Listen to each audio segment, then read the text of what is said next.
So, I guess it all started when Mila and I were driving up to my dad's place. It was a long drive, and honestly, I had way too much time to think. Maybe that's what got me in trouble. You ever get that feeling when you're stuck in a car for hours, and your mind just drifts to places you really don't want it to go? That was me. And where did my brain land? Right on my marriage. Yeah, me and Mila, we got married young, stupid young. I was 23, she was 22. Barely knew what the hell we were doing. Anyway, we were on our way to see my dad, George, who was 45 and getting married again. This was his second time around. Mom had passed years ago. Cancer took her after years of fighting it. And now he was marrying Diana, who, fun fact, is older than him by 4 years. She's 49. I didn't get it. I mean, after everything with Mom, you'd think he'd just want to live out the rest of his life in peace, right? But no, there he was, diving headfirst into another marriage, like he hadn't learned anything from the first. And don't get me started on Diana. She has a daughter, Sandra. She's 27, married to this guy, Dave. No one really knows his age, and honestly, who cares? The guy's a mystery, and not in a good way. As we're driving, I'm sitting there, staring out the window, and all these thoughts about Mila start popping up in my head. We've been married, what, a little over a year? And already, things just felt off. We argued a lot. About dumb shit, too.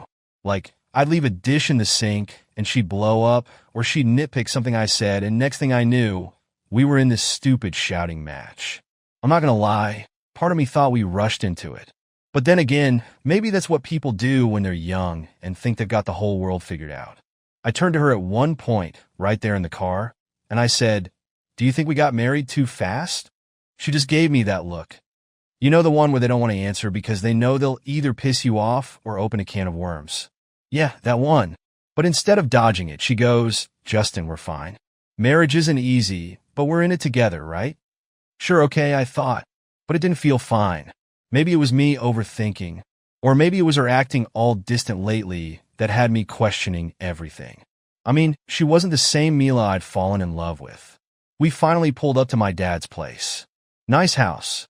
Too nice, really. It was one of those homes you knew had way too much going on behind closed doors. My dad came out to greet us, all smiles, like he was trying to convince himself this wedding was the best thing that ever happened to him.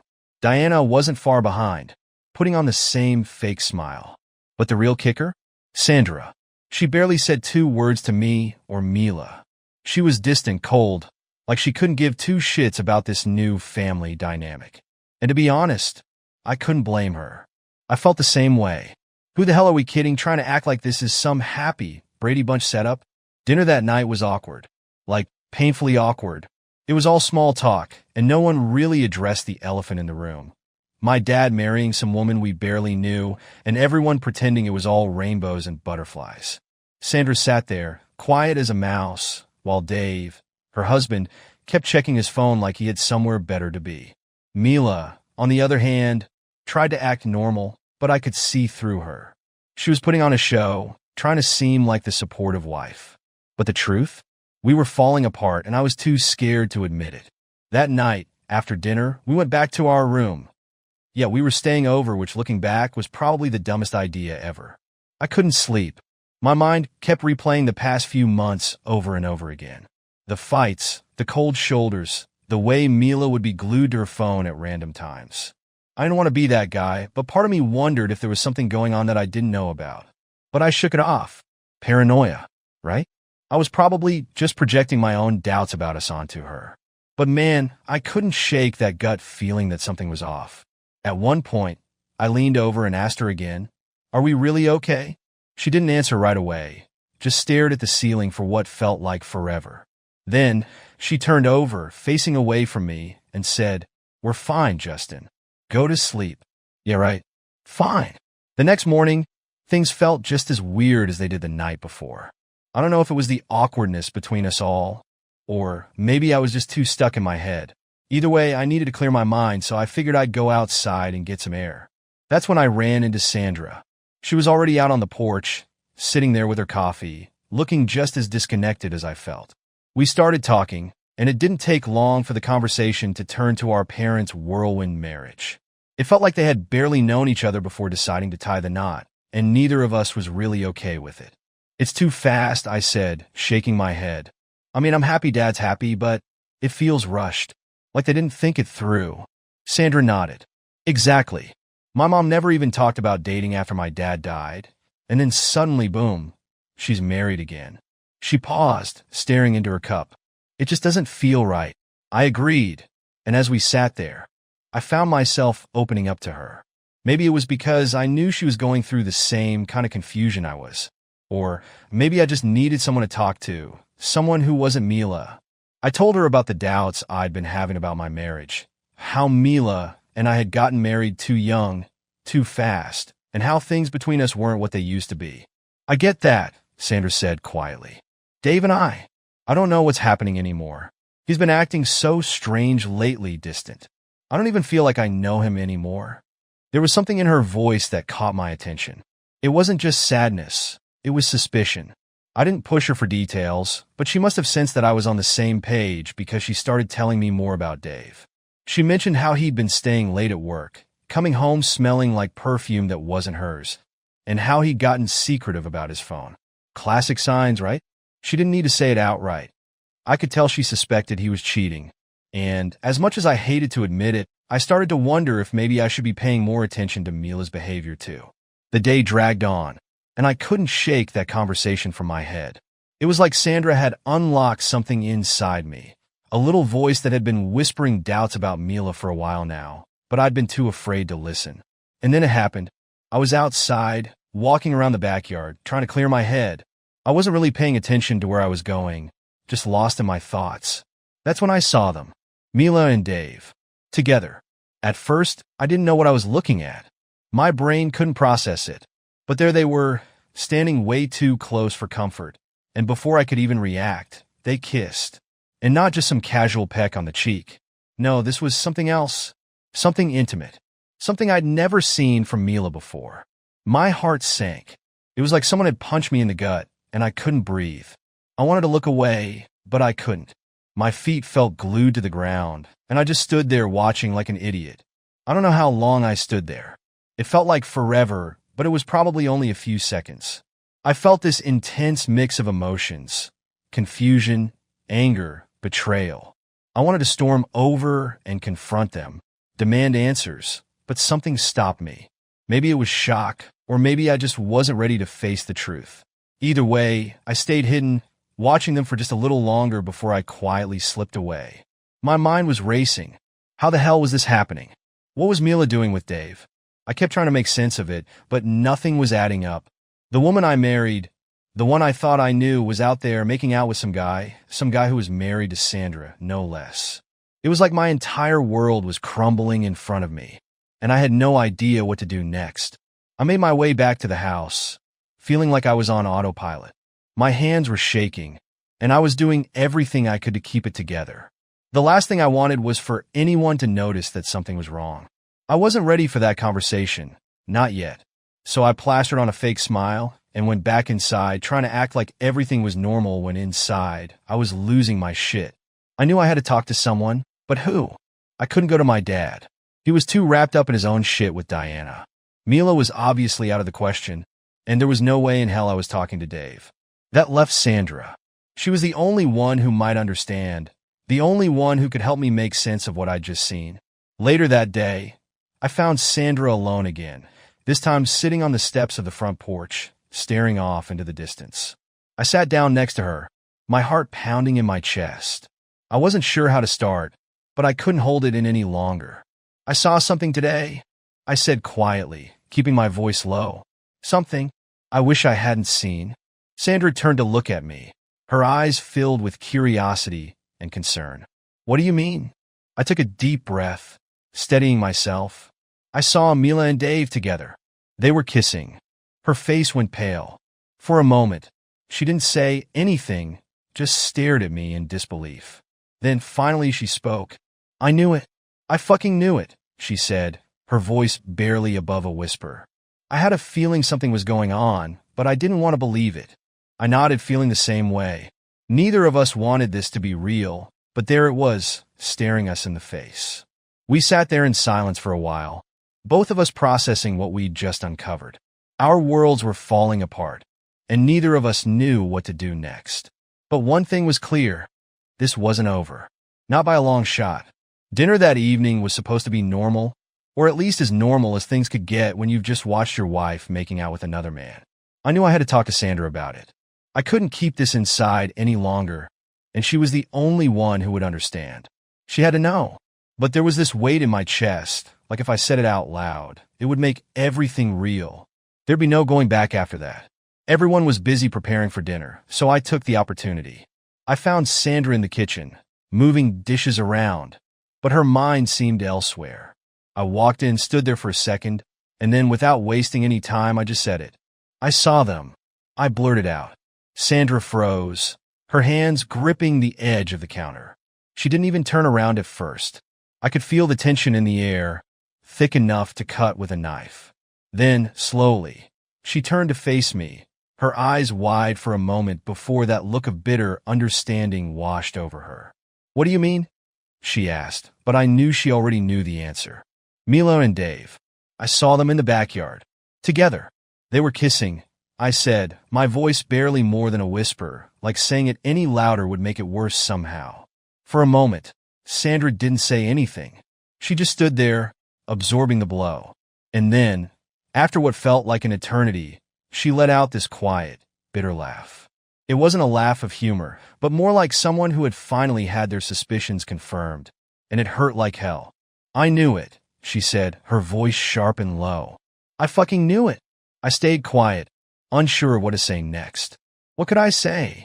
We were both stuck in this messed up situation, and there was no easy way out. Sandra walked to the sink, staring out the window as if trying to find some kind of answer in the darkness outside. "I had a feeling something was going on," she continued. "Dave's been acting strange for months. He's always coming home late, always on his phone, making excuses. I didn't have any proof. Until now." She paused and looked at me. "Thank you for telling me. I guess part of me didn't want to know, but it's better than feeling like I'm losing my mind." The two of us stood there, leaning against the kitchen counter, sharing this unspoken bond of betrayal. It was twisted, but it was something. And for the first time, I felt like I wasn't completely alone in this mess. We started talking, really talking. She told me about her marriage to Dave, how it had always felt off, even before the wedding. She said she never really loved him, not in the way you're supposed to love someone you're going to spend your life with. It was more like they fell into it, because it seemed like the right thing to do at the time. But now she felt nothing but anger and disappointment. "I've been angry for so long," she admitted. At him, at myself for staying. I knew something was wrong, but I just kept hoping things would get better. But now, after all this, I don't know anymore. I nodded. "Yeah, I know the feeling. Mila and I, it's been the same. The fights, the distance. I keep thinking maybe we rush into things. Maybe we weren't ready for this." There was a strange comfort in knowing someone else was going through the same kind of hell. It felt like we were both drowning, but at least we weren't drowning alone. I wasn't sure how much time passed as we stood there, spilling our frustrations, our regrets, and our anger. The kitchen felt like a world away from the rest of the house, like we were trapped in our own little bubble of misery and betrayal. Then something shifted.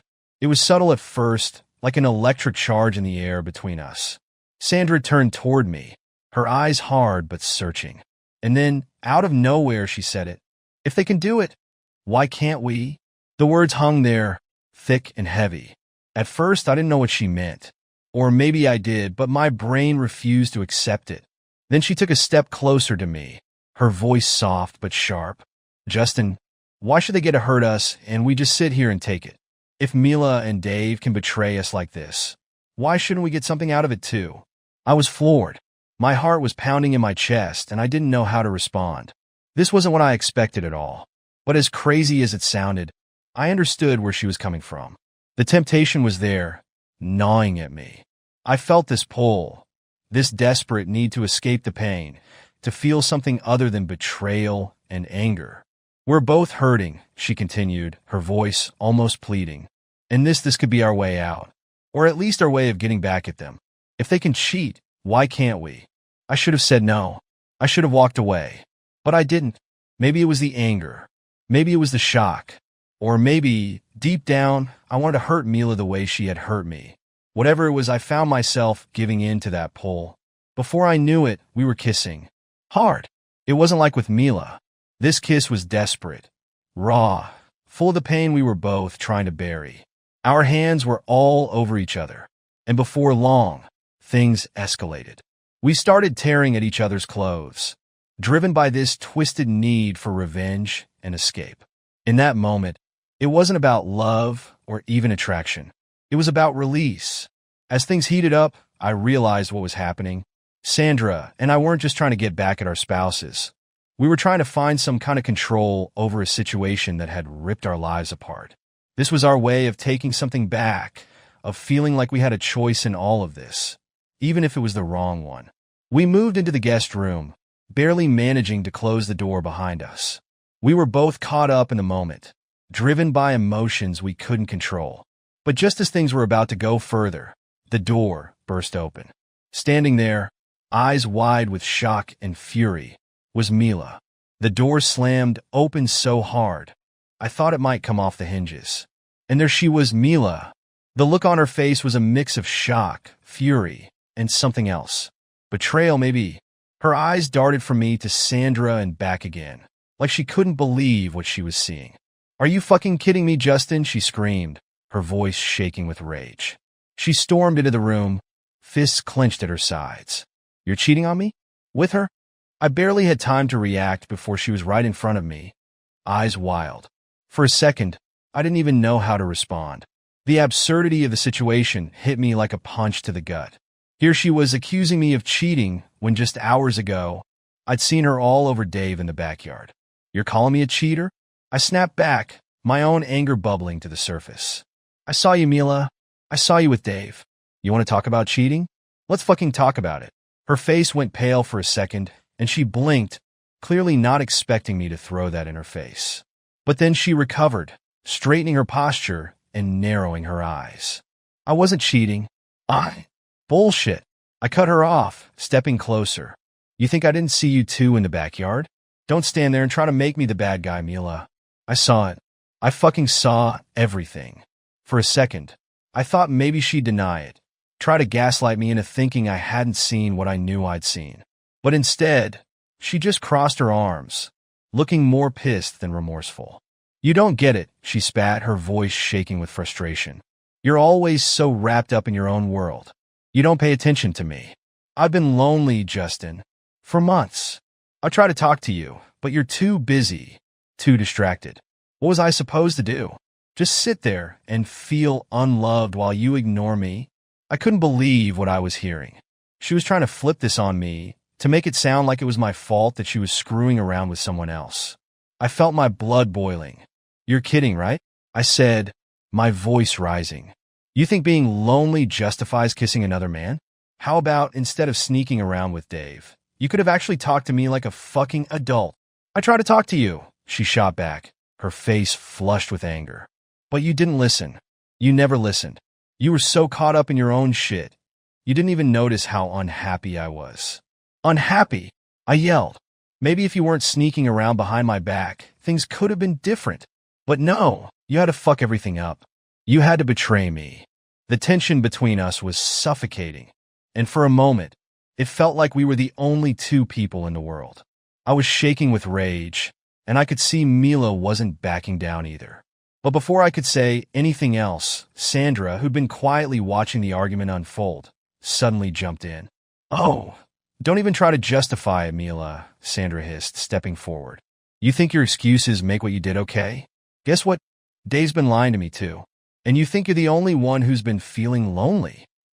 I didn't expect Sandra to come to my defense, but I could see the anger in her eyes, the same fury I felt. She wasn't just pissed at Mila. She was pissed at the whole situation. At Dave. At everything. Just as I was about to respond, we heard footsteps behind us. Of course, David walked in, his face immediately dropping when he saw the mess he'd been dragged into. "What the hell is going on?" Dave asked, his voice shaky as he looked from Mila to Sandra, then to me. Sandra turned on him like a hawk. "What's going on? How about the fact that I know you've been screwing around behind my back with her?" she shouted, jabbing a finger toward Mila. Dave's face went white. Sandra. No, Dave. Sandra cut him off, her voice ice cold. I don't want to hear your bullshit excuses. Justin told me what he saw. You and Mila sneaking around like we wouldn't find out. You're both fucking pathetic. The room exploded. Sandra and Dave were going at each other, their voices overlapping as they hurled accusations back and forth. Dave was trying to deny everything, but Sandra wasn't having it. She knew. I knew. Everyone knew. The lies were out in the open now, and there was no going back. You don't get it, Sandra, Dave yelled, his face flushed with anger. Our marriage hasn't been working for a long time. This isn't all on me. Oh, save it, Sandra shot back, her voice filled with venom. You were the one who gave up, Dave. You stopped caring a long time ago. As their fight escalated, I turned back to Mila, who was watching them with a mixture of anger and something else. Regret, maybe? But I didn't care. I was done. I couldn't stand to look at her anymore. I'm done, Mila, I said quietly, my voice thick with emotion. I can't do this anymore. I don't trust you, and I don't want to be with someone who can lie to my face like you did. She didn't respond right away. Instead, she just looked at me, her expression hardening again. So what? You're just going to throw away everything we built together? Just like that? I shook my head. You threw it away the second you decided to screw around with Dave. Before she could respond, there was more commotion at the door. My dad, George, and Diana had arrived, clearly having heard the shouting. They walked in, eyes wide with confusion and shock. What the hell is going on here? George asked, looking from me to Mila, then to Sandra and Dave, who were still yelling at each other. I could see the realization hit my dad like a freight train. He put the pieces together pretty fast, his face falling as he took in the scene. Diana, meanwhile, just looked horrified. Everyone needs to calm down, George said, stepping into the middle of the chaos. This is getting out of hand, but it was too late for that. The damage was done. Mila and I were broken. Sandra and Dave were done. Even George and Diana were shaken by what they'd walked in on, and I could see the cracks in their own relationship forming right in front of me. The shouting continued for what felt like hours, accusations flying back and forth, voices rising and falling like a storm. But through it all, one thing was crystal clear. Nothing was ever going to be the same again. After what felt like a lifetime of shouting, accusing, and venting all the built-up frustrations, we all hit that breaking point where nothing more needed to be said. It was like the dust settled, but what was left in the aftermath was just wreckage, broken trust, broken relationships, broken people. We didn't speak for a while after the chaos died down. It was like we had all run out of energy, like we'd squeezed out the last drops of anger we had in us. I stood there, staring at Mila, feeling nothing but emptiness where love used to be. Maybe that was the hardest part. Not the betrayal, not the lies, but realizing that what we had wasn't real anymore. It hadn't been for a long time, and now there was nothing left to save. I looked at her, and for the first time since all this started, I didn't feel the need to argue, to justify anything. I just felt done. We need to end this, Mila, I said, my voice quiet but firm. She didn't argue. She didn't even react. She just stood there, staring at the floor, like she knew this was coming but had hoped against hope it wouldn't. We should have waited. We should have lived our lives first before rushing into something we weren't ready for. Her eyes flicked up to meet mine, and there was no anger in them anymore, just a resigned sort of sadness. I know, she whispered. I've known for a while. I just didn't want to admit it. I nodded. There wasn't anything more to say. We'd both been living in denial, thinking we could make something work that was broken from the start. And now there was no point in trying to fix it. Not after everything. I'm going to file for divorce, I said, the words tasting bitter on my tongue, but feeling right too. It's over, Mila. She didn't argue. She just nodded, her shoulders slumping like the weight of it all had finally crushed her. Okay, she said softly. I'll go stay with my sister for a while. I'll pack my things tonight. It was strange watching her walk away like that, knowing it was for the last time. Part of me felt relief. The other part just felt numb. Sandra was standing nearby, watching our interaction, and when she saw Mila leave the room, she let out a long, shaky breath. I could tell she was going through the same motions. We'd both been dragged through the same hell, and now we were just trying to figure out how to crawl out of it. I can't do this with Dave anymore, she said, almost to herself, but I heard the determination in her voice. I should have left him a long time ago. This affair? It's just a symptom. Our marriage was doomed way before this. I looked at her, and I could see the pain in her eyes, but also the acceptance. Like me, she had finally come to terms with the reality that this wasn't just about the infidelity. It was about everything that led up to it. The lies, the distance, the lack of love. They had built something on shaky ground, and it had finally come crashing down. I get it, I said quietly. It's not just one thing. It's everything. And when it's gone, it's gone. She nodded, biting her lip.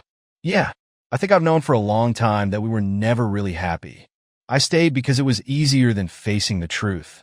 But after this, I can't pretend anymore. I don't love him. I don't even know if I ever really did. Hearing her say it out loud felt like an echo of my own thoughts. We'd all been living in this weird, comfortable denial, pretending things could be fixed, that maybe we could find happiness if we just tried hard enough. But sometimes, there's nothing left to save. Sometimes, the best thing you can do is walk away. I'm going to leave him, Sandra said, her voice firm now. I don't know what's next, but I know I can't stay in this mess anymore. Just then, George and Diana walked into the room, their faces tight with concern. They'd heard the fights, they'd seen the fallout, and now they were standing in the wreckage of their kids' lives, probably wondering if they'd made a mistake too. What's going on? George asked, his voice heavy with worry. I didn't even know how to answer that. How do you explain the collapse of everything to someone who's watching it happen in real time? But George was smart. He pieced it together fast. It's all falling apart, I muttered, running a hand through my hair. Mila and I are done. Sandra is leaving Dave. And honestly, I don't even know where to begin with all this. George's face fell, and Diana looked like she was holding back tears. I guess they'd thought this new marriage of theirs would bring everyone together, but it had done the exact opposite. Instead of blending families, it had torn everything to shreds. And then, like a ripple effect, George turned to Diana. Are we doing the right thing? He asked quietly. Maybe this was a mistake. Diana's lip trembled, but she held it together, shaking her head. I don't know, George. I really don't. I thought we were happy, but now, seeing all this, maybe we rushed into it too. Maybe we weren't thinking clearly. It was hard to watch. My dad and Diana had seemed so sure about their new life together, but now they were questioning everything. Seeing their kids' lives crumble made them look at their own relationship with fresh eyes. The doubt was there now, and it was spreading like wildfire. I love you, George said softly, taking Diana's hand. But maybe we need to take a step back. I don't want to end up like them. Diana nodded, her eyes filling with tears. Maybe you're right. Maybe we need to figure out what we really want apart from all of this. I could see it clear as day they were breaking too. It wasn't a loud, dramatic breakup like the rest of us. It was quiet, painful in its own way. But I knew then that my dad and Diana wouldn't last either. By the end of that night, everything had changed. Mila was gone. Sandra packed her bags too, ready to leave Dave behind. And George and Diana? They didn't say it out loud, but I knew they were on the verge of separating as well. The whole weekend had been a disaster, a slow-motion train wreck where everyone's lives came crashing down at the same time. But weirdly enough, there was also a sense of relief. No more pretending. No more lies. Just the cold, hard truth. As I stood in the empty guest room later that night, I realized that this was it. The end of everything I'd known for the past few years. And as scary as it was, I also felt a strange kind of peace. Because sometimes, endings are the only way to start over. A few months had passed since that night. The night where everything went to hell, and honestly, it feels like a lifetime ago. It's funny how time moves differently when you're picking up the pieces of your life. When the dust settled, Mila was gone, and so was everything that came with her. The marriage, the plans, the future we thought we had, all of it was just done. I found a place not long after she left. A small apartment, nothing fancy, but it was mine. At first, the silence in that apartment was unbearable. I remember those first few nights, lying awake in bed, staring at the ceiling, wondering how the hell I ended up here. The quiet was suffocating, like an echo of everything I'd lost. I kept thinking about Mila, about what we'd been through, the fights, the distance, the affair. I used to go over every moment in my head, wondering what I could have done differently. But as time went on, something shifted. I started to feel okay. The loneliness that had scared the hell out of me at first started to feel like freedom. I wasn't tied down anymore, wasn't constantly worrying about someone else's needs or their opinions. It was just me now, and that started to feel kind of good. For the first time in years, I wasn't walking on eggshells, wondering when the next argument would blow up in my face. I was in control of my own life. Mila moved to another city a few weeks after the divorce was finalized. I didn't ask where, didn't really care. It was over. There was no more us, and I'd made peace with that. In fact, her leaving felt like confirmation that we'd made the right decision. There was no going back, no lingering doubts. The distance between us wasn't just physical. It was the closure I needed. I started focusing on myself for the first time in years. I signed up for guitar lessons. I'd always wanted to learn but never got around to it. Something about those quiet evenings, sitting on my balcony, strumming the strings, just felt right. It was peaceful, therapeutic almost. I wasn't great at it, not yet anyway, but it gave me something to look forward to, something that was mine. I also picked up running. I signed up for a marathon. At first, I could barely get through a few miles without feeling like I was going to die, but it got easier. Each run felt like I was shedding a layer of the old me. The guy who was stuck in a toxic relationship, the guy who was afraid to be alone. With each mile, I felt stronger, not just physically, but mentally too. Running became a kind of metaphor for where I was in life. One step at a time, moving forward, leaving the past behind. One day, out of the blue, I got a message from Sandra. She'd finally left Dave. I wasn't surprised. After what happened, there was no way their marriage was going to survive. She suggested we meet up for coffee and catch up, and I agreed. It had been a while since that night, and I was curious to see how she was doing. When we met, it was different. We'd both changed, both gone through our own versions of hell, but somehow come out stronger on the other side. We talked about everything, the fight, the divorces, the mess our lives had become. But there was no bitterness anymore, just acceptance. I don't regret any of it, Sandra said, staring down into her coffee cup. I mean, yeah, it was awful, but I needed it. I needed to see how far off track I'd gotten. Leaving Dave was the best thing I've ever done. I'm going back to school now. I feel like I'm starting over, and it feels good. I nodded. I knew exactly what she meant. Same here, I said. As bad as it was, I think it was necessary. I'm better off now. I'm finally focusing on myself for once. We both smiled at that. There was a time when I thought maybe there could be something between us. Something more than just two people who had been cheated on by their spouses. But as we sat there, talking like old friends, I realized that whatever bond we had, it wasn't romantic. It was more like shared survival. Two people who had been through the same storm and come out the other side still standing. We stayed in touch after that, but it was never anything more than friendship. And that was fine with me. I didn't need anything else. I didn't need anyone else. For the first time in my life, I was okay being on my own. George and Diana, on the other hand, didn't make it. They ended up getting a divorce not long after I did. I think watching their kids' relationships implode forced them to take a hard look at their own marriage, and they realized they weren't happy either. I still talk to my dad, but it's different now. We're both kind of licking our wounds, figuring out how to move forward. He's living on his own now too, and I think he's okay with it. At least I hope he is. There's this weird sense of closure now, like the chapter has finally ended, and a new one is starting. I spent a lot of time on my apartment balcony, watching the sun go down, guitar in hand, just letting my thoughts drift. And it's in those moments that I realize how far I've come. I'm not the same person I was when all this started. I've changed. I'm stronger now, more sure of myself. Mila's gone. Sandra's moved on. Even my dad is trying to figure out what's next. And here I am, on my own, and for the first time, I'm not scared of that. In fact, I kind of like it. As the sun dips below the horizon, casting the sky in shades of orange and purple, I take a deep breath and smile to myself. I've made it through the storm. I'm still standing. And for the first time in a long time, I feel like I'm finally free. Maybe this was for the best. I say quietly, the words lingering in the air, as the last rays of sunlight fade away. And for the first time, I believe it.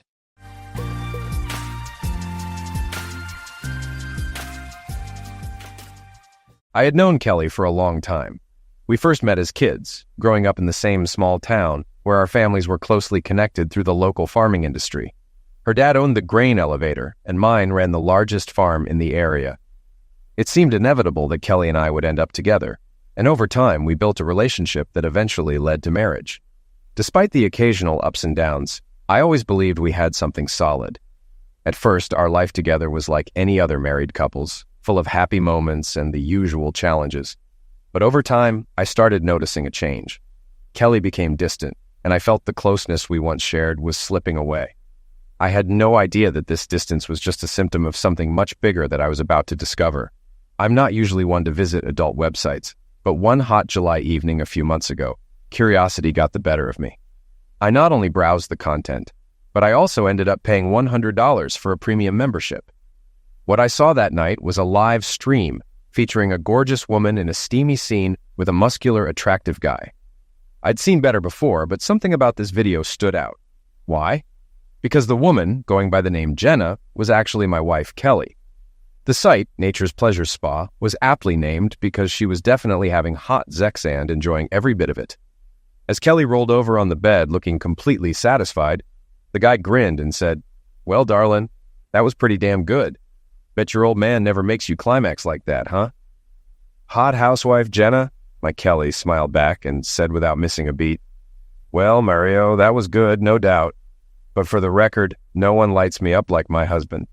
I've been with a few guys, but no one makes me happy like he does. You're good, but he's amazing, so don't stop trying." She smiled again. Mario looked puzzled and asked, "Well, if he's so amazing, why are you cheating on him by coming here and being with me?" She responded, still smiling. "I didn't plan on this happening, but I love Zex, and I'm glad you take care of me. I also do it because I can get away with it and he'll never know. I truly love my husband with all my heart, and after these 3 nights here, I realize just how much better he is than what I get here. It makes me love and appreciate him even more." She laughed and added, "Actually, I'm probably doing him a favor by coming here and doing this, so come on over and drill me again." Like I said earlier, the $100 was money well spent because it allowed me to see what was going on with my loving wife, and it cost a lot less than hiring a private investigator or buying surveillance equipment. You're probably wondering how I got to this point. What led me to visit that site in the first place? It's a fair question, and the most honest answer I can give is that it was just a fluke, a stroke of luck. Not that my wife was sleeping with Mario, but that I found out she was cheating. Kelly and I have been married for just over 8 years. We first met in elementary school and grew up in a small town in central Illinois. She lived in town and I lived in the country.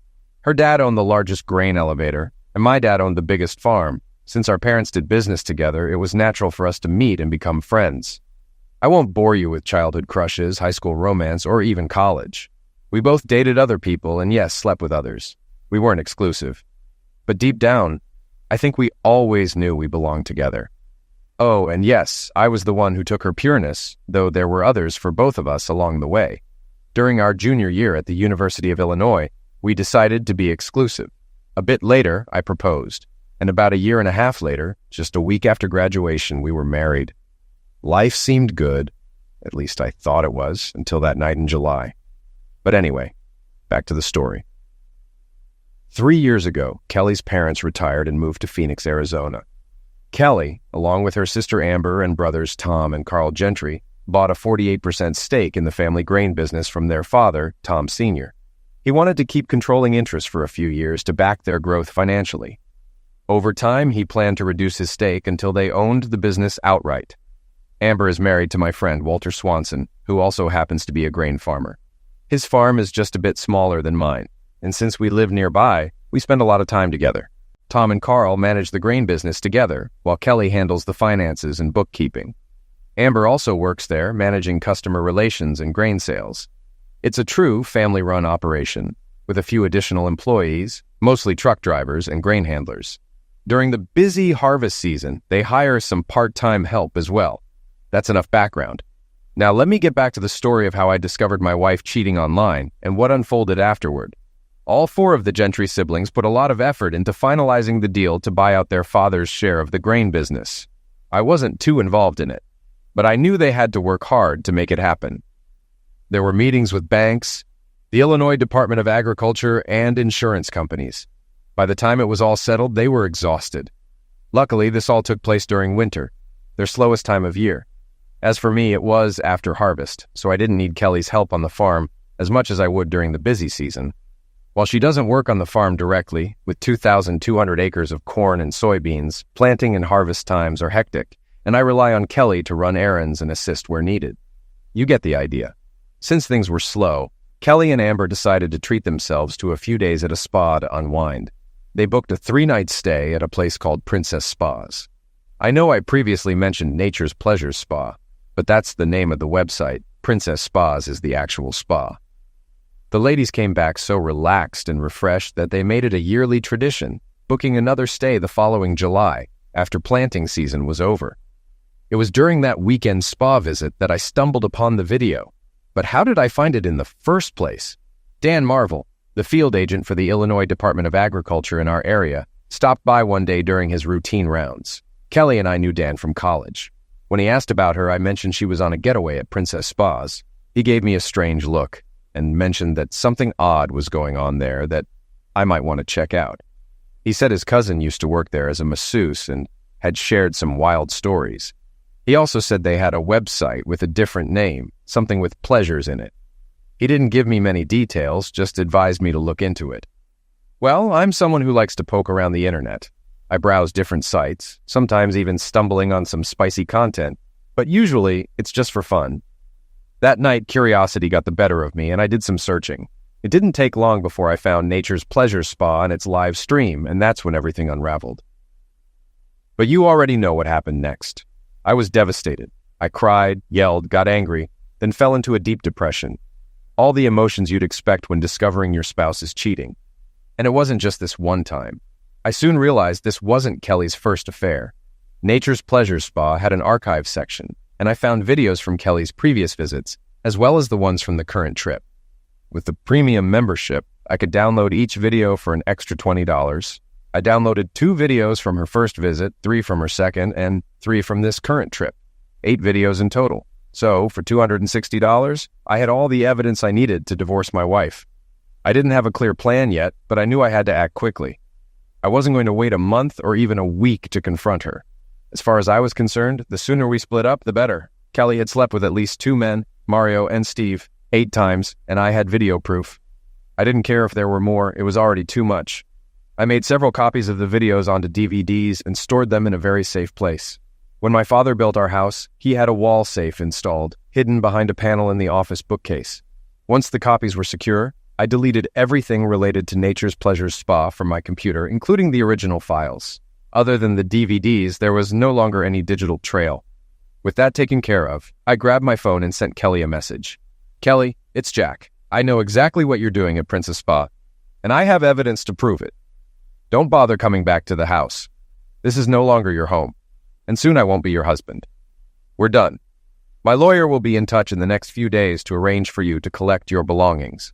Apparently, Kelly had turned off her phone and didn't get my message until the next morning, as I didn't hear from her that night. But early the following day, my phone started ringing. I saw it was Kelly calling, so I let it go to voicemail. Soon after, I heard her message. Jack? What are you talking about? Honey, I have no idea what's going on. Why would you send me such terrible messages? Amber and I are packing up now, and I'll be home in a couple of hours. Whatever you're thinking, you're wrong. I'll see you when I get home so we can talk. I love you, Jack. A little while later, she called again, and I ignored it. The voicemail was nearly identical, word for word. I began to wonder if she'd written it down, knowing I wouldn't answer. Soon after, a text came through. Again, almost the same message. Since I wasn't going to talk to her, I sent a short text back to acknowledge her messages but keep my distance. Maybe Mario knows what I'm talking about, honey. Would you have him call me if I asked? And as I said before, don't come back to the house. You're not welcome here. We're done, Kelly. I didn't get any more texts, but later that afternoon she called again and left another voicemail. Jack, we need to talk. I'm staying with Amber until we clear up this awful misunderstanding. Please call me so we can talk. That was Sunday afternoon, and I didn't return her call. The next morning, I went to my bank and arranged for a second safe deposit box in my name only.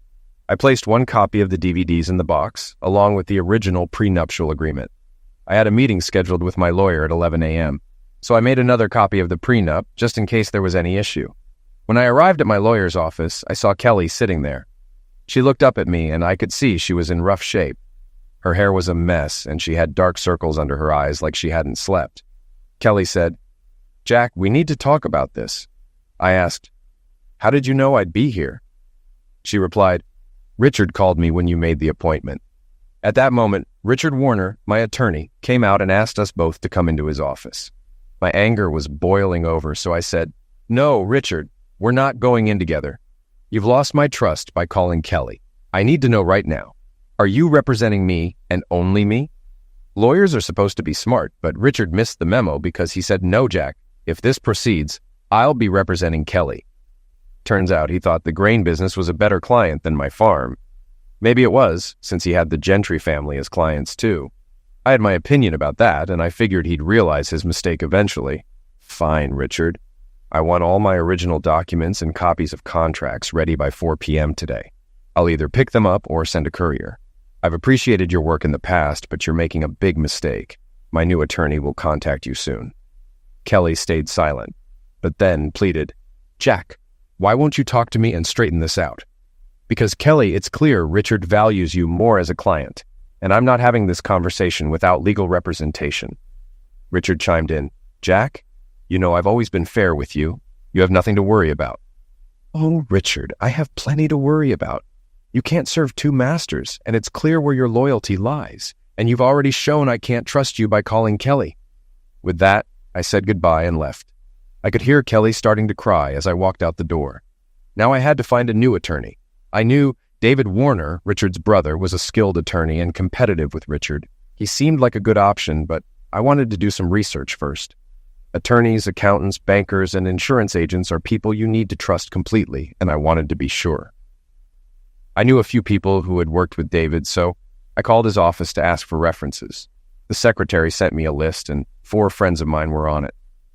I stopped by to see 3 of them, and they all gave glowing reviews of David's work, so it didn't take long for me to make up my mind. I had no doubt David would do a good job for me. I didn't visit the 4th friend on the reference list because it was Wally, and I didn't want to involve him since he's married to Amber, Kelly's sister. I called David's office again, gave my name, and asked if I could schedule an appointment for after 4 p.m. The receptionist said he was busy until 4:30, but would check if he could meet after that. I knew there was a chance he wouldn't be able to, but I had to try. When she came back on the line, she said, "Mr. Warner can see you at 4:30, but it'll have to be brief as he has other evening commitments." I agreed and confirmed I'd be there. "I look forward to seeing you then, Mr. Hagen. By the way, my name is Samantha, and I'm David's wife." At 4 p.m., I stopped by Richard's office to collect my paperwork. They hadn't finished copying it yet. It was obvious they were stalling, hoping I'd changed my mind. I lost my temper and told them I needed every piece of legal paperwork within 15 minutes, or my new attorney would follow up. They asked who my new attorney was, and I told them they'd find out soon enough. After that, the office went into overdrive, with 3 people copying documents at once. 20 minutes later, I had everything. I still had time to make it to David's office for my appointment, so I didn't make a bigger fuss about the slight delay. I met with David, and he agreed to become both my personal and business attorney. I asked if I could leave all the documents I'd retrieved with him for safekeeping, and he agreed to store them in his vault until we could review them together. We scheduled an appointment for the next day, Tuesday at 9 a.m., to go over everything and plan for the divorce. When I left his office around 5:30, I smiled at Samantha and asked, "So, Samantha, am I in trouble or are your evening plans still on?" She smiled and said, "You did just fine, Mr. Hagen. Our evening is still on as planned. I wish all our clients were as punctual as you've been, but please call me Sam from now on." "Thanks, Sam, and you can call me Jack." The next morning, we reviewed all my business paperwork and contracts. I can't share details, attorney-client privilege and all that, but I can say David found everything to be in good order from a business standpoint. We broke for lunch, and David and Sam invited me to join them at the local diner. I agreed and met them there as I needed to stop by my bank first. They were a delightful couple, and we had a pleasant lunch. I learned they'd been married for about 10 years and had 2 daughters, ages 6 and 3. They showed me pictures and the girls were adorable, looking just like their mom. They had beautiful smiles, just like Sam. That lunch lifted my spirits, making my transition to working with David easier. But it also saddened me because I realized my life partner wasn't with me anymore. Seeing how happy David and Sam were reminded me of how things had been with Kelly before I discovered her cheating. It brought tears to my eyes a few times. David didn't notice, but Sam did, and I could see the concern in her eyes. After lunch, I stopped by the bank and made some changes to protect my assets. I also picked up a $5,000 check payable to David Warner Law Offices as a retainer. David hadn't asked for anything yet, but I knew he'd appreciate the gesture. I returned to the office at 1:30 to continue our meeting. Sam greeted me and mentioned David was on the phone, then led me to the small conference room where we'd been meeting.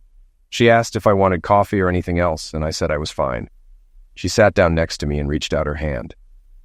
David didn't tell me what's going on, Jack, but based on your reactions at lunch, I can guess what this afternoon is about. I see you're wearing a wedding ring, so I'm assuming it's about your wife. If you'd like, I'd be happy to sit in on the meeting this afternoon while we discuss whatever you need to share. I was on the verge of breaking down again, so I just nodded. My anger had subsided for the moment, and the pain was overwhelming. It felt right to have a woman's presence for the sensitivity and comfort they can offer. I realized I might need Sam's support during this difficult time. In the afternoon meeting, I told the full story of how I discovered Kelly's infidelity. I broke down a few times, and Sam was there to comfort me. After regaining my composure, I explained my intentions. Unless something changes my mind, I'm planning to file for divorce and enforce the prenuptial agreement. David and I went over the prenup in detail. The terms were clear. I would retain 100% of my farm assets, real estate, and personal property. Kelly would keep her grain business assets. She'd be entitled to 50% of our financial assets if there was no infidelity, but only $25,000 for each year of marriage if there was. Household personal property would be split 50-50ths, no matter the circumstances. David then said, "Jack, I need you to show me proof of the infidelity." "No, David, I have the proof, but I'm not showing it to anyone unless we're forced to go to court. Then I'll present it to the judge." David insisted, "Jack, I really need to see it to ensure we have a solid case for infidelity." "David, you're going to have to trust me. I have the proof, but I loved Kelly, and I don't want anyone seeing what I've seen unless it's absolutely necessary." Sam gently touched David's arm and gave him a nod, signaling for him to back off. David reluctantly agreed.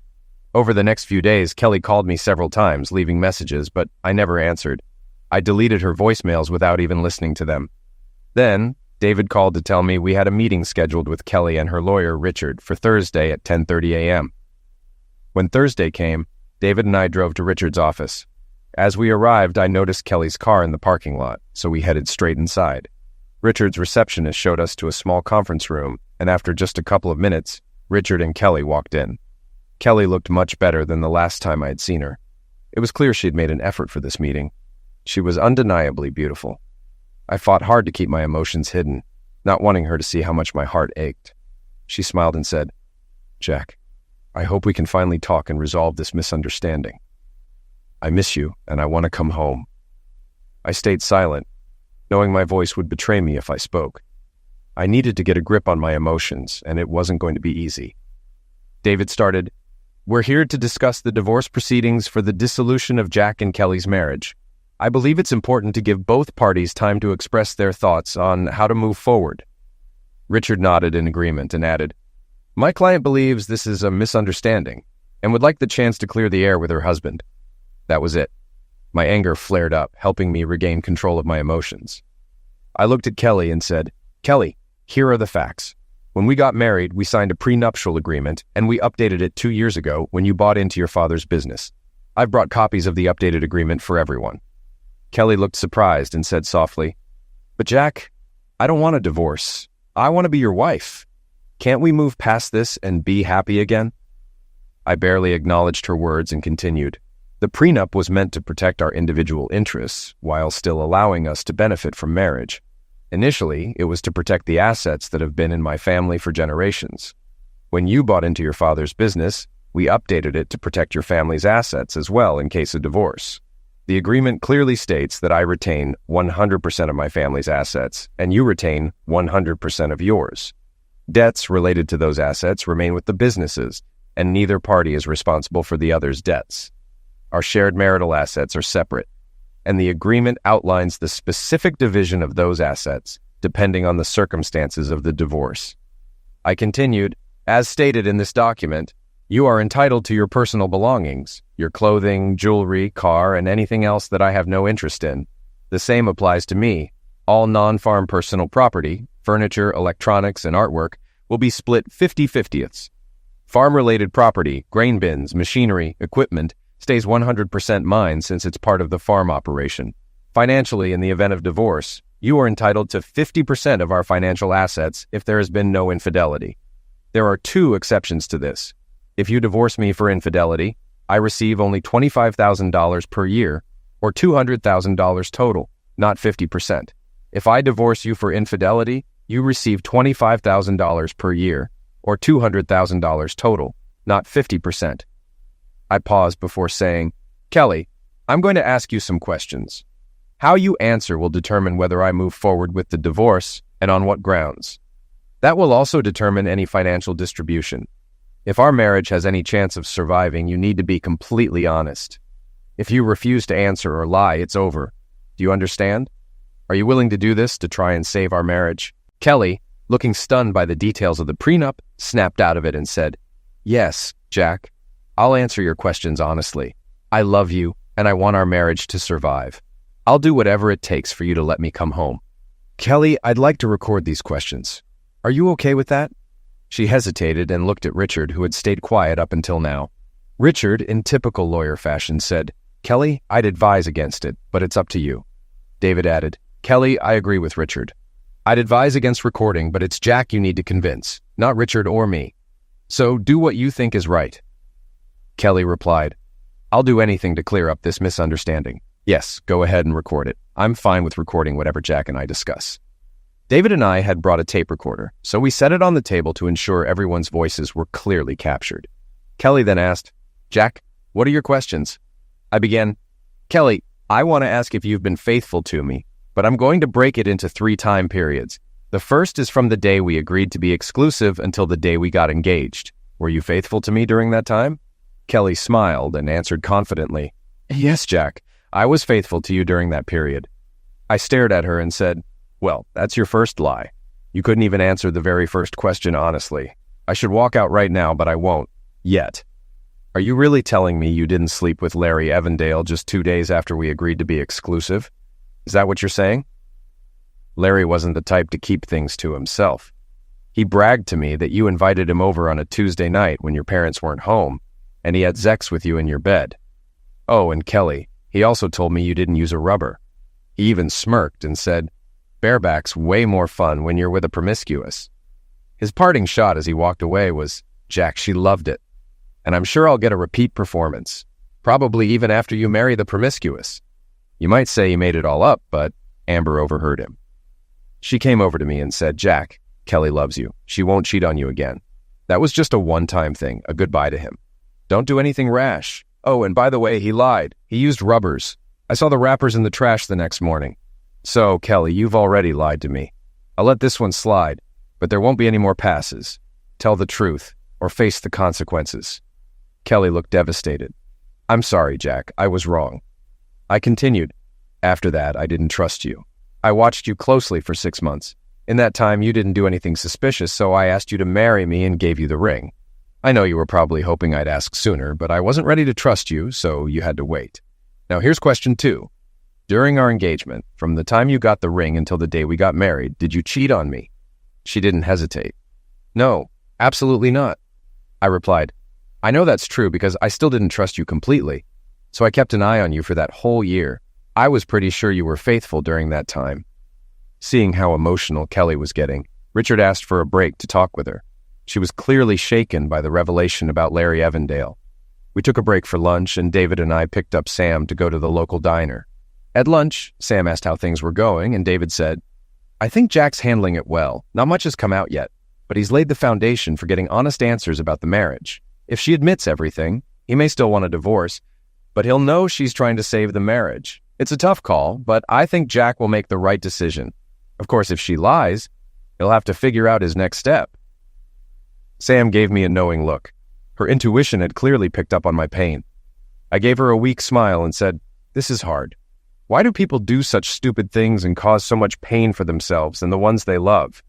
She reached over, put her hand on mine, and said, "If only we knew, Jack.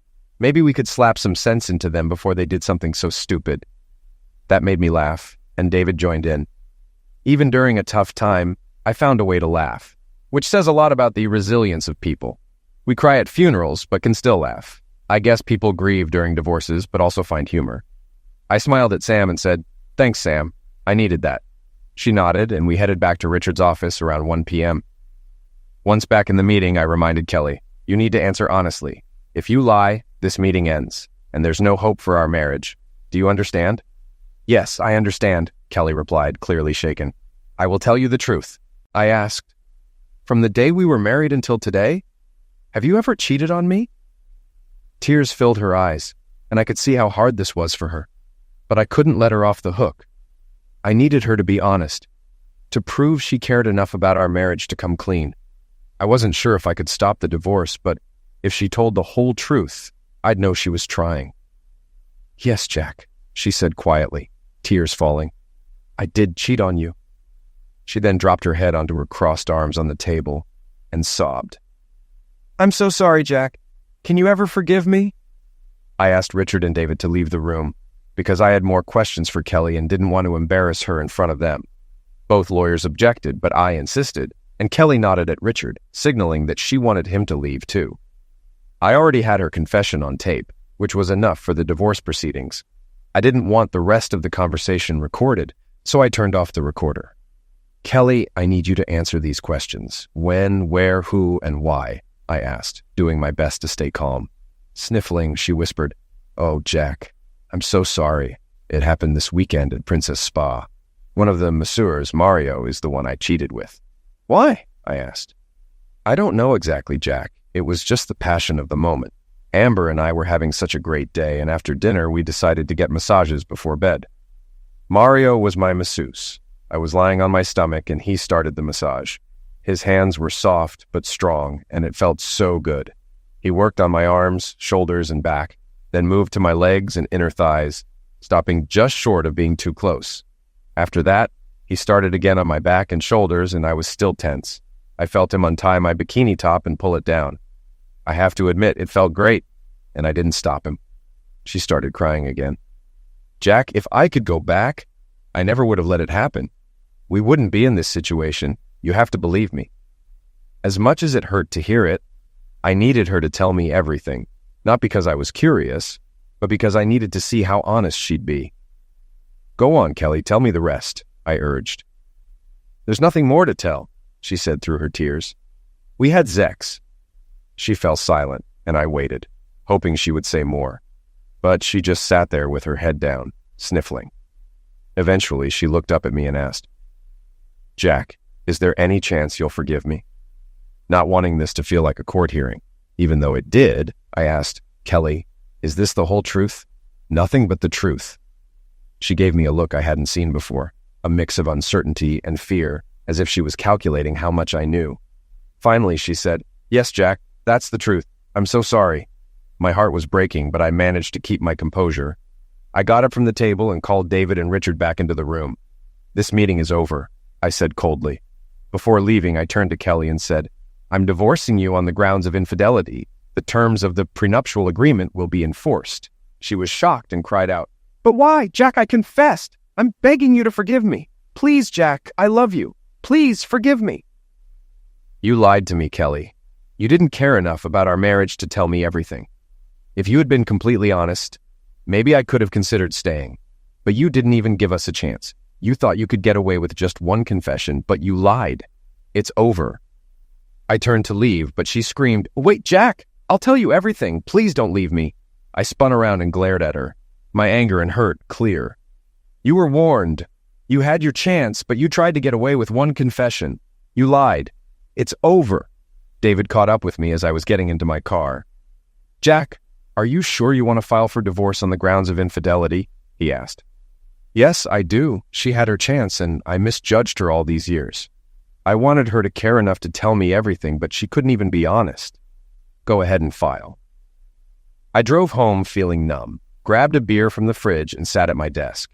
I drank the first one quickly, then sipped the second, reflecting on everything that had just happened. I had multiple copies of the videos safely stored, but now I didn't think I'd need them since I had her confession. Suddenly it hit me. I had walked out of the office without the tape of Kelly's confession. I immediately called David. David, did you grab the tape recording of Kelly's confession before you came after me? Oh, damn, I heard him say. No, Jack, I didn't. I was so focused on catching up with you that I forgot the tape. I cursed under my breath. I had been so careful in planning everything, but in my anger and pain, I had made a huge mistake by leaving the tape behind. David, why don't you call Richard and see if you can pick it up? Though I'm guessing their answer will be something like, we thought you had everything when you left, so we erased it. Sorry.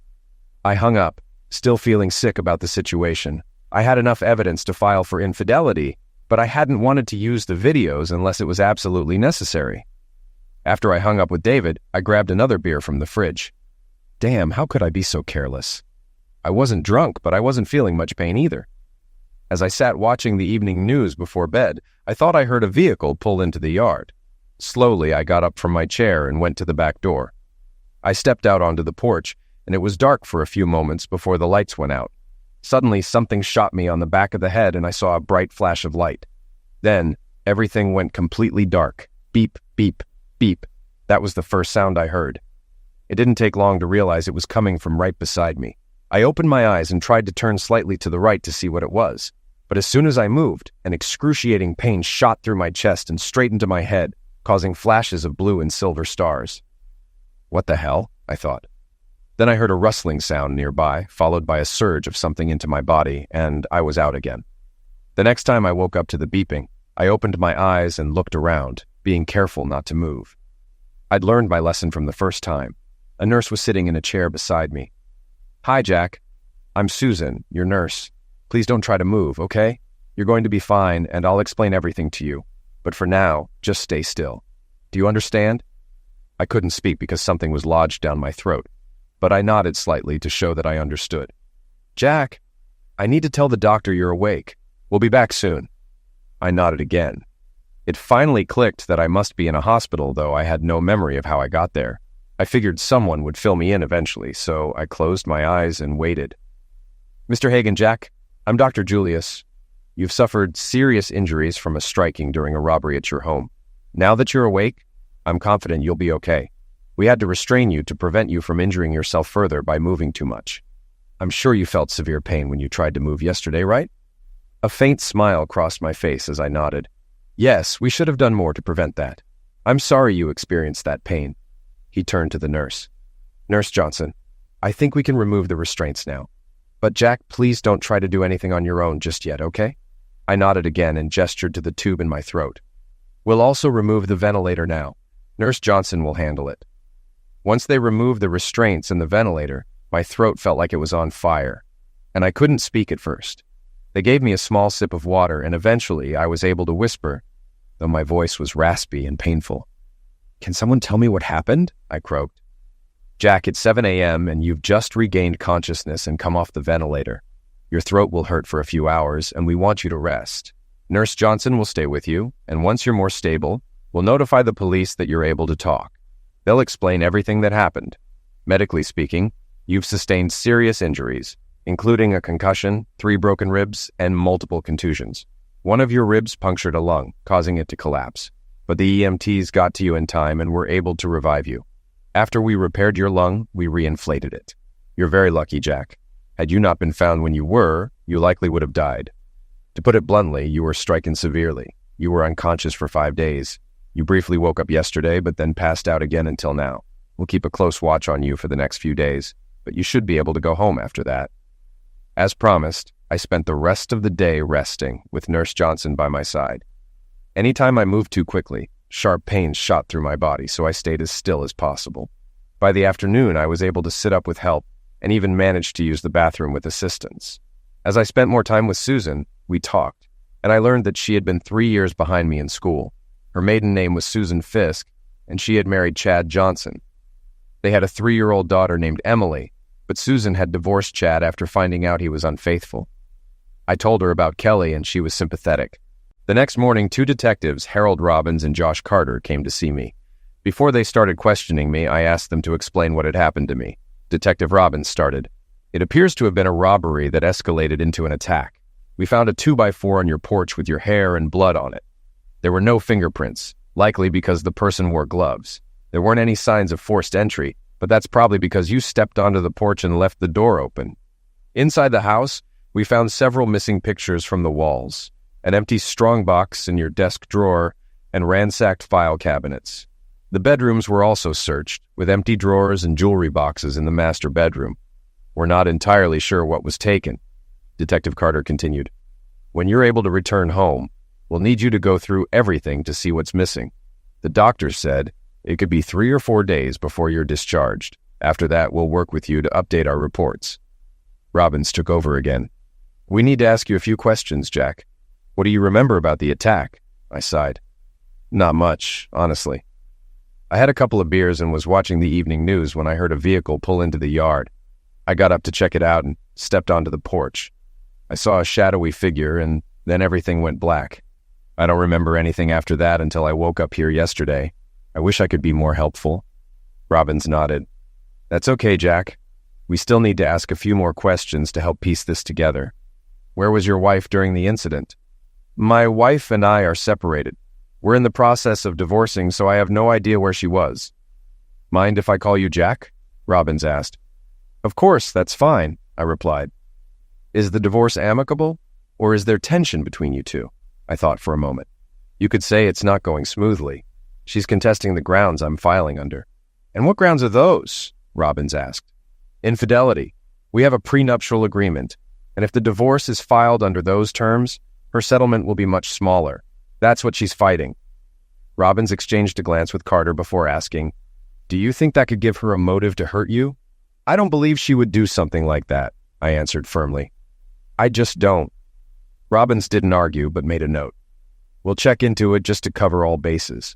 Is there anyone else who might want to damage you? Any business conflicts, disputes with neighbors, or issues with family? I shook my head. No, nothing that comes to mind. Okay, Jack. When you're feeling up to it, we'll need to do a full inventory of what's missing. I do have a couple of specific questions. Did you keep any cash in the house, especially in that strongbox? And if so, how much? Also, was there anything else of significant value, like jewelry or artwork? Yes, I said.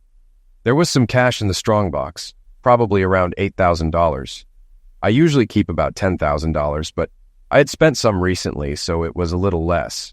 As for jewelry, there were a few pieces worth over $1,000, but I can't think of anything else with significant value. I hesitated before adding, I didn't mention this earlier, but I have a hidden safe behind the bookcase. I'm pretty sure it wasn't found, and I'd prefer to keep it that way if possible. Robbins raised an eyebrow, but didn't push the issue. Fair enough. If you think of anything else, let us know. When you're ready to return home, give us a call and we'll help you take stock of everything. Over the next few days, I slowly got better. I had plenty of time to rest, and when I was awake, I talked with Susan. I had a few visitors, Wally, Amber, David, and Sam. Kelly and her family, except for Amber, didn't come, which made sense given the situation, but I would have appreciated it. Richard, Kelly's lawyer and my old friend, did visit, and I was glad to see him. Everyone who stopped by showed concern and wished me well. Amber and Sam left with tears in their eyes, each giving me a kiss on the cheek. Those 4 days were tough. I slept a lot but had nightmares that left me waking up in a panic, sometimes screaming without remembering the dream. Susan was always there to calm me with kind words and a gentle touch. I later found out she stayed at the hospital even when she wasn't working. She said my situation reminded her of her own marriage, and she felt the need to support me. While I appreciated her kindness, my life was too chaotic to consider a deeper relationship, though I said I'd like to stay in touch. When it was time for my discharge, Dr. Julius let me know, and I was relieved to finally go home. Susan helped me pack up and wheeled me out to the lobby where Wally and Amber were waiting. She gave me a big hug, and I could tell she really cared, but I wasn't in a place to think about more than friendship. At home, I was greeted by the mess left behind. Wally and Amber offered to help, but I wanted to go through everything myself first. I promised to call them when I was ready for their help, and they agreed reluctantly. The first thing I did was check the safe behind the bookcase. Everything was still there. cash, certificates, stocks, bonds, and the DVD of Kelly's affair. My laptop and a few Terry Redland prints were gone, but not much else. Some bank and credit card statements had been moved, so I called the banks to warn them my account numbers might have been compromised. Weeks went by, but the robbery investigation moved slowly. Detectives Robbins and Carter kept me updated, but there were no leads since nothing high value had been taken. It was turning into a cold case. They had asked about Kelly, but I insisted she wouldn't have injured me, as she would have received many of the items in the divorce anyway. They seemed to agree and didn't pursue it further. I opened new bank accounts and ordered new checks for safety, though no suspicious activity had been reported. I also bought a new laptop and reorganized my office. Then, one day, while sorting through bills, I saw a statement from Reds Inc., which stood for Remote Electronic Data Storage Solutions. I had video surveillance of my property that was backed up to Reds each night. I hadn't deleted anything from the day of the robbery, so I logged into Reds, found the footage from that day, and downloaded it to my laptop. If the quality was good enough, I planned to give it to the detectives to possibly reopen the investigation and find some answers. As I reviewed the footage, I realized there was nothing useful to give the detectives. I knew then the crime would never be solved. After paying my bills, I started focusing on how to move forward. I reached out to an old college friend who worked at Cargill, one of the biggest grain merchandisers in the U.S., and through him, I arranged a meeting with their acquisition team. It's amazing what connections can do. Within 2 weeks, I had a plan in place with Cargill.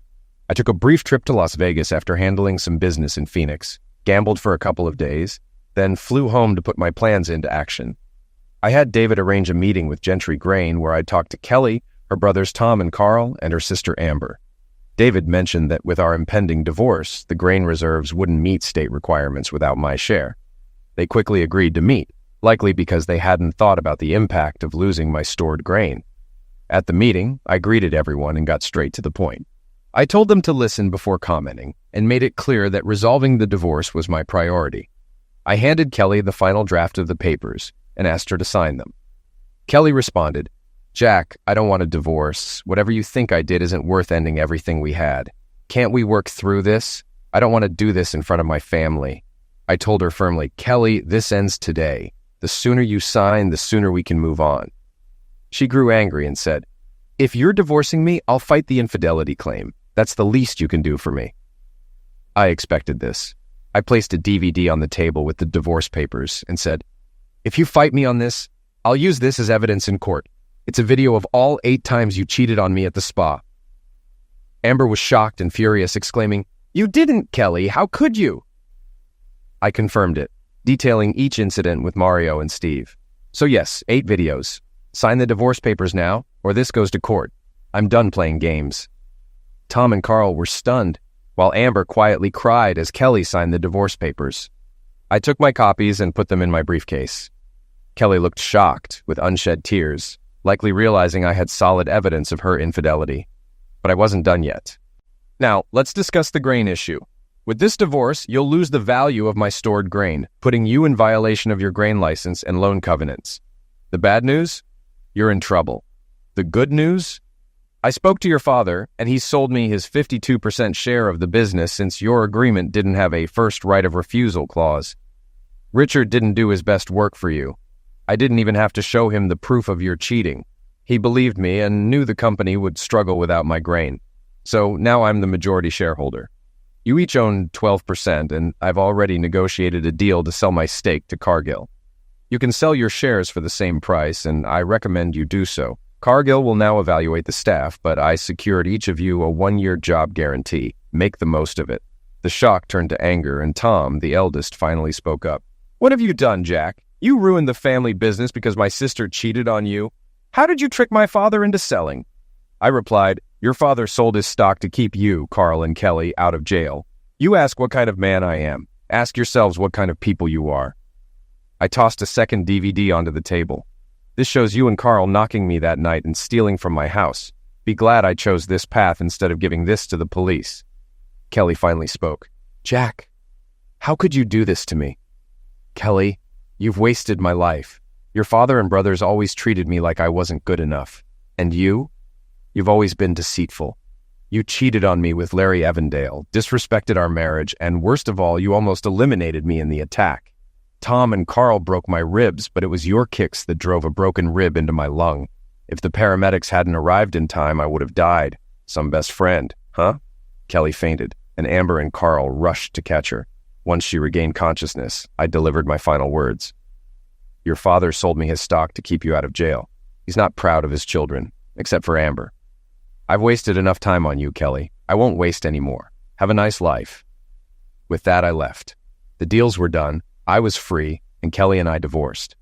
A few months later, the siblings were arrested for attack after the video was sent to the police.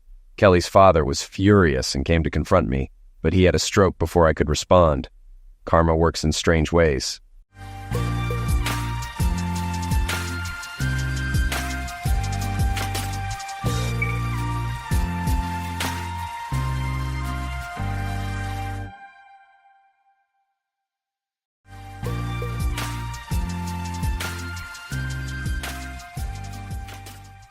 I've always been fascinated by stone masonry. As a kid, I'd spend hours watching my grandfather meticulously lay stones, creating timeless structures. His weathered hands moved with a grace that made the hard work seem easy. By my teens, I knew I wanted to follow in his footsteps, not just to honor him, but because I loved the craft.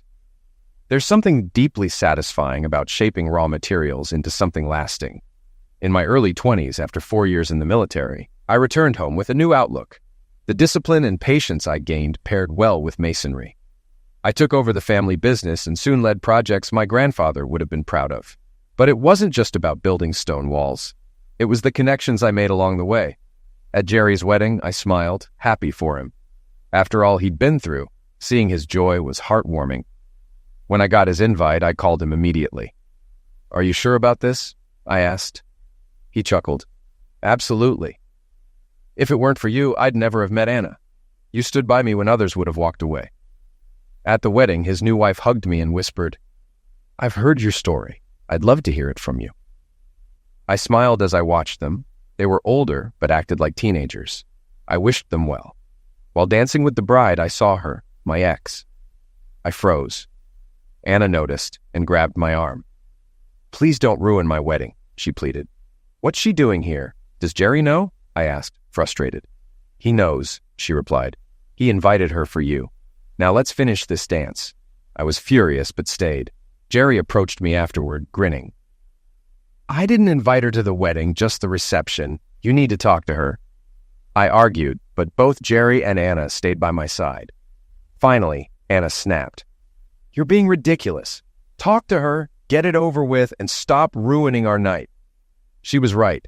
I had too much to drink, and suddenly there she was, tears in her eyes, hand outstretched.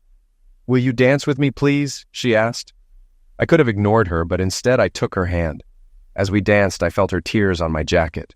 She whispered, "Let me pretend for just a moment that you still love me." The truth was, I did. We moved slowly, lost in memories. I thought about all the women I'd loved, but she was the one who lingered, the one who wasn't really mine. That's why it hurt so much. As I hugged her tighter, I realized I was only torturing myself. I saw the fight coming, but didn't believe it. A smaller guy, about 40, rushed at me, his friends trying to stop him. I was 31, tall, strong, and feeling good. It was a Thursday, I'd just been paid, and I was waiting for my girlfriend. What could go wrong? I didn't know the guy and had never seen him before. He stood right in front of me, and I wondered what he was up to as his hands slowly moved up from his knees, forming a fist. It was so awkward I figured he'd never thrown a punch before. Then he punched me in the eye.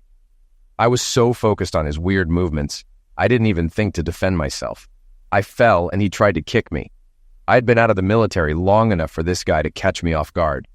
But my instincts kicked in fast. I rolled, grabbed his leg, and pulled him down, trapping him easily. His two friends tried to jump in, but they were outnumbered, and the bartender helped pull me off him. My cousin, who owned the bar, saw everything but just kept polishing glasses. I caught my breath and got in the guy's face. "What's your problem, man? You must have a last wish, attacking someone half your age and twice your size." He kept struggling. "Let me go, you lowlife. You need to learn not to mess with married women." I stared at him, thinking he was either high or crazy. I shoved him off and stood up. I'm not doing anything wrong, but if you come at me again, you'll regret it. Got it? He didn't. He came at me again, and I knocked him out with one punch. I told his friends to get him out, and the bartender backed me up. They dragged him away, and we all laughed it off until my date arrived. She saw my bruise and asked, "What happened?" Some guy thought I was messing with his wife and sucker punched me. Sad, really. He was older, short, and didn't know how to fight, but he had guts. As I explained, her face went pale. I tried to lighten the mood.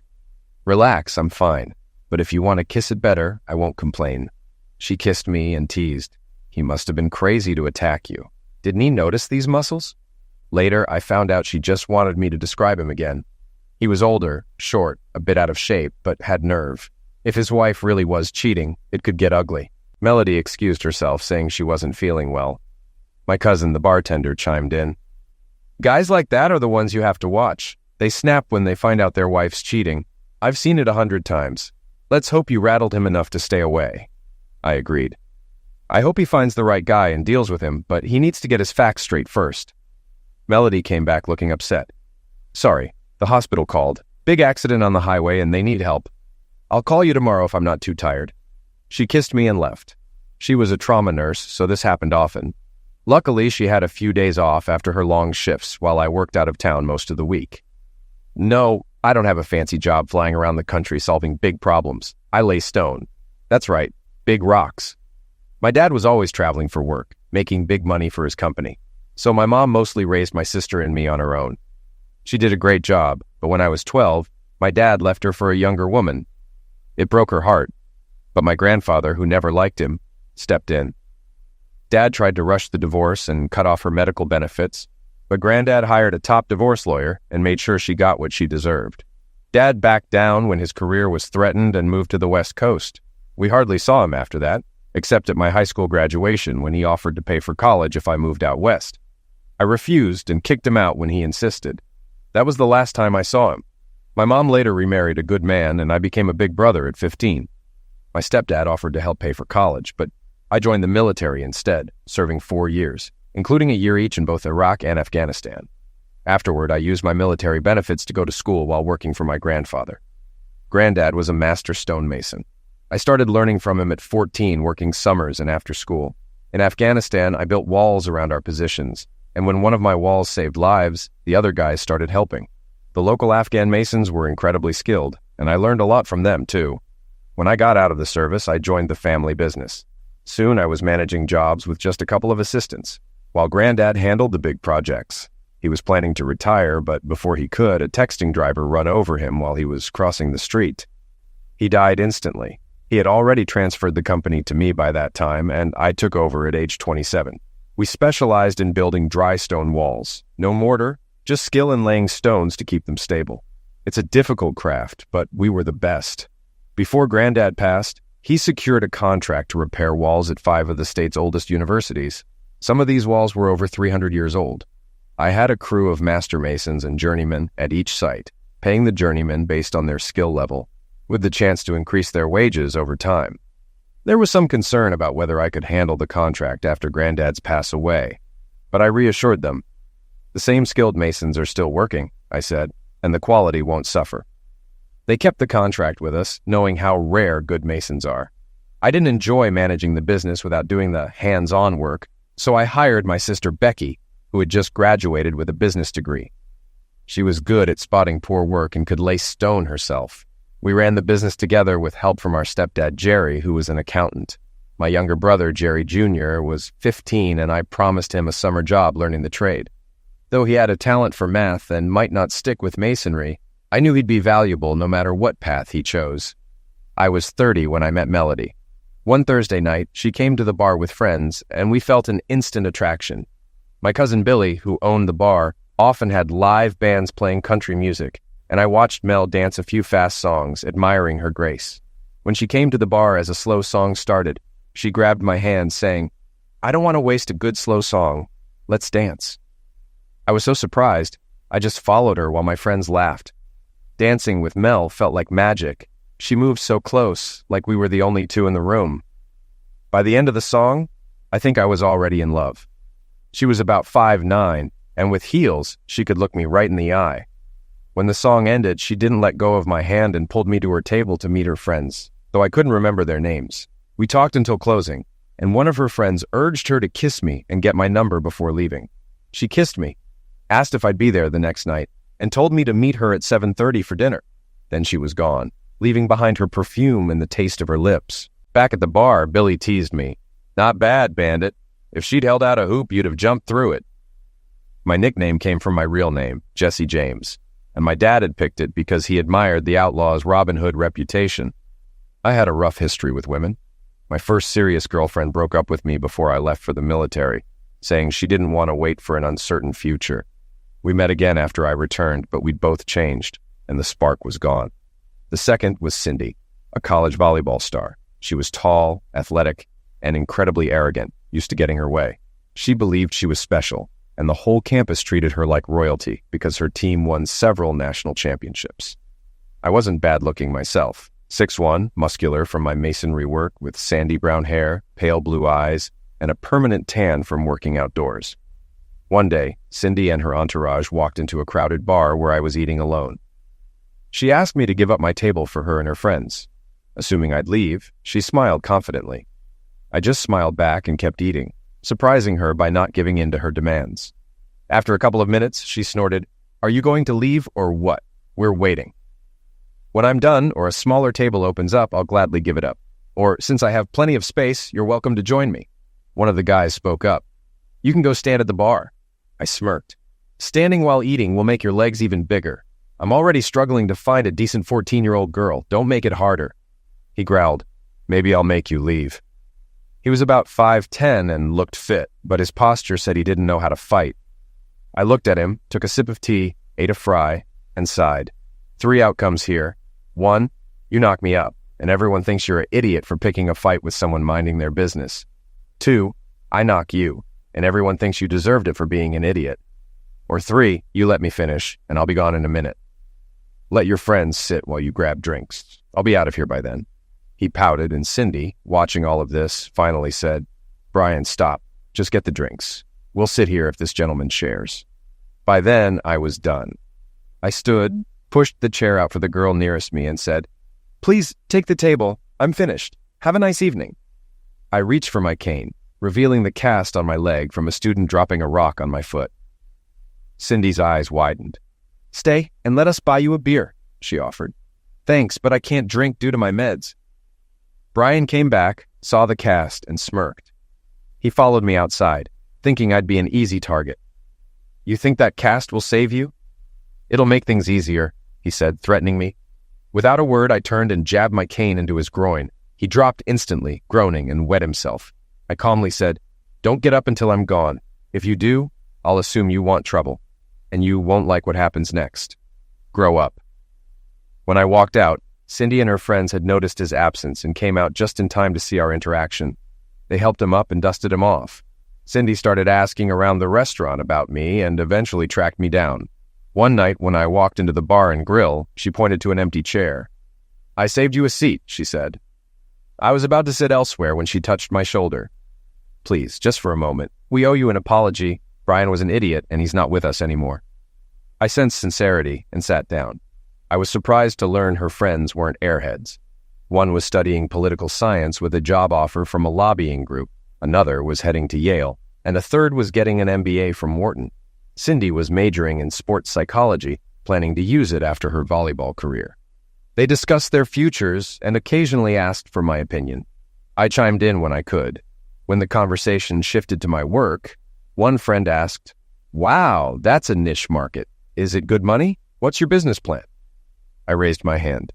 "It's great money. I'll never be rich, but I'll be comfortable. Most of my work comes from word of mouth, and my services aren't for everyone. I usually work on multi-million-dollar properties. Right now, I've got 2 major projects with developers and a restoration contract for the state college system. I've been doing this for 2 years, and tomorrow I'm flying out to pitch similar contracts in other states. I'll probably hire local masons to handle the new workload. Even when the economy struggled, I stayed busy because the wealthy always need quality work." Everyone was surprised, and Becca, a business major, spoke first. "I'm writing a paper on niche businesses. I might focus it on your company if you're okay with it." "Sure," I said, grinning. "It'll be good advertising." But you might need to travel for a deeper look since most of the work is out in the field. She smiled. No problem. My parents fund anything school-related. Cindy didn't look thrilled but stayed quiet. Later, I found out she tried to talk Becca out of it. Becca refused, saying the report would boost her Wharton application and, I'm not dating him. She smirked. What he plans is another story. We ended up in a 2-year relationship, and I quickly learned that to keep her in check, I had to throw her off balance. She had a my way or else attitude, and I made it clear, you may be the queen at school, but not with me. I want a partnership, where we both lead and follow. She smiled and said, I'll be your queen and you'll be my king. For 18 months, I kept her guessing, even delaying sex to maintain control. One night she got fed up and yelled, Damn it, Bandit, man up and do me.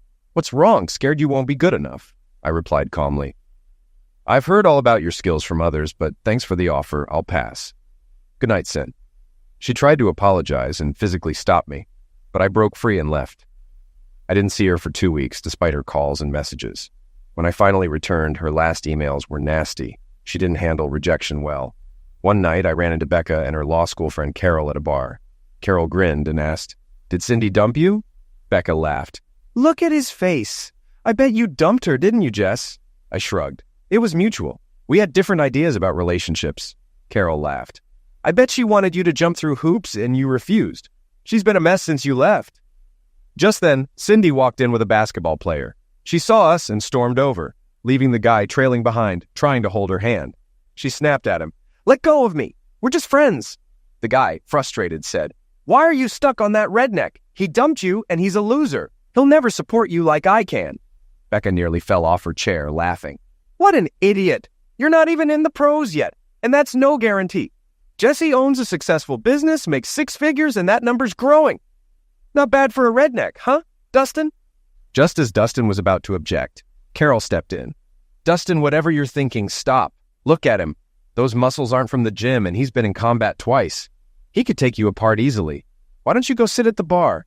Becca and I will keep you company. They walked him out as he complained. Cindy sat down staring at me for a few minutes before saying, The worst part about being spoiled is that it works. I know I'm arrogant and a control freak, but I'm a good person. Why don't we start over? I stayed quiet, which made her uncomfortable, so she continued. I regret that night. I thought I was a prize to be admired. I know I'm just a girl and there are better ones out there, but they'll never love you like I do. I'll wait for you, and you can set the pace. 4 months later, Cindy wanted to see where our relationship was headed. After not winning nationals, she blamed me for distracting her. She had an offer to play pro beach volleyball, with most of the money coming from endorsements. We talked it over and decided to get married, though we agreed to wait until after her first year. She traveled with me for a month, spending time together before her season started. When she left, it was hard. She cried as I almost had to push her onto the plane. I told her, If you don't like it, come home. I can pay for your studies. She hugged me tighter. I need to prove I can take care of myself. I signed a contract and I have to play. Her first season went well. She and her partner were ranked first. The string they wore on TV bothered me, but she laughed it off. It's in the contract, honey. It's part of an ad campaign. You don't mind, do you? I supported her, though we only saw each other once a month for a few days. When she finally came home, my mom started hinting at grandchildren. Meanwhile, my sister Becky was settling down with her wife. After Mom came to terms with Becky's life, she started pressuring them to adopt or do artificial insemination, which they were considering. After 4 weeks at home, Cindy became distant. I confronted her, and she eventually admitted, I signed another contract for next season. They doubled the money, and I couldn't turn it down.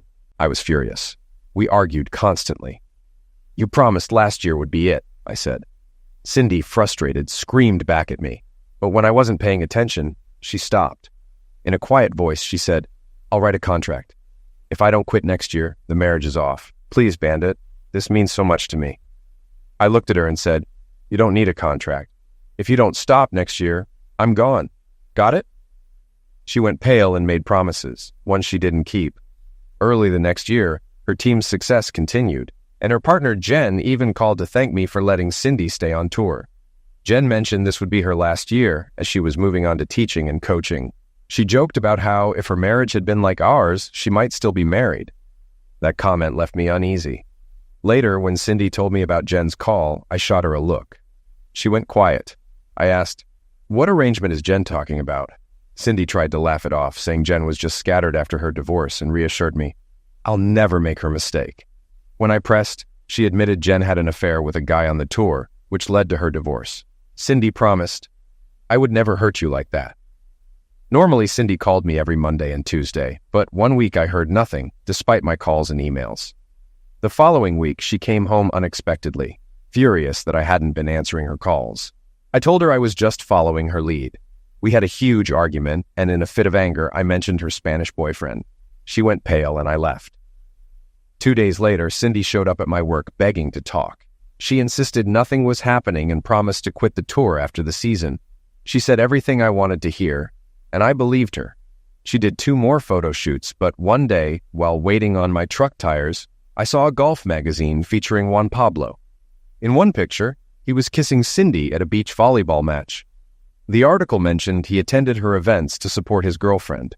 I was furious. I ignored her calls and flew to her next match. When I got to her hotel, Juan opened the door, turning pale when he saw me. Cindy wasn't there. I called her and she cheerfully claimed to be at dinner with her partner, Yan. I chatted for a few minutes while Juan stood frozen.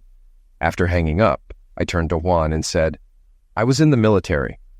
I spent 2 years in the desert eliminating people. I won't eliminate you, but if you lie, I'll break your wrists and knees.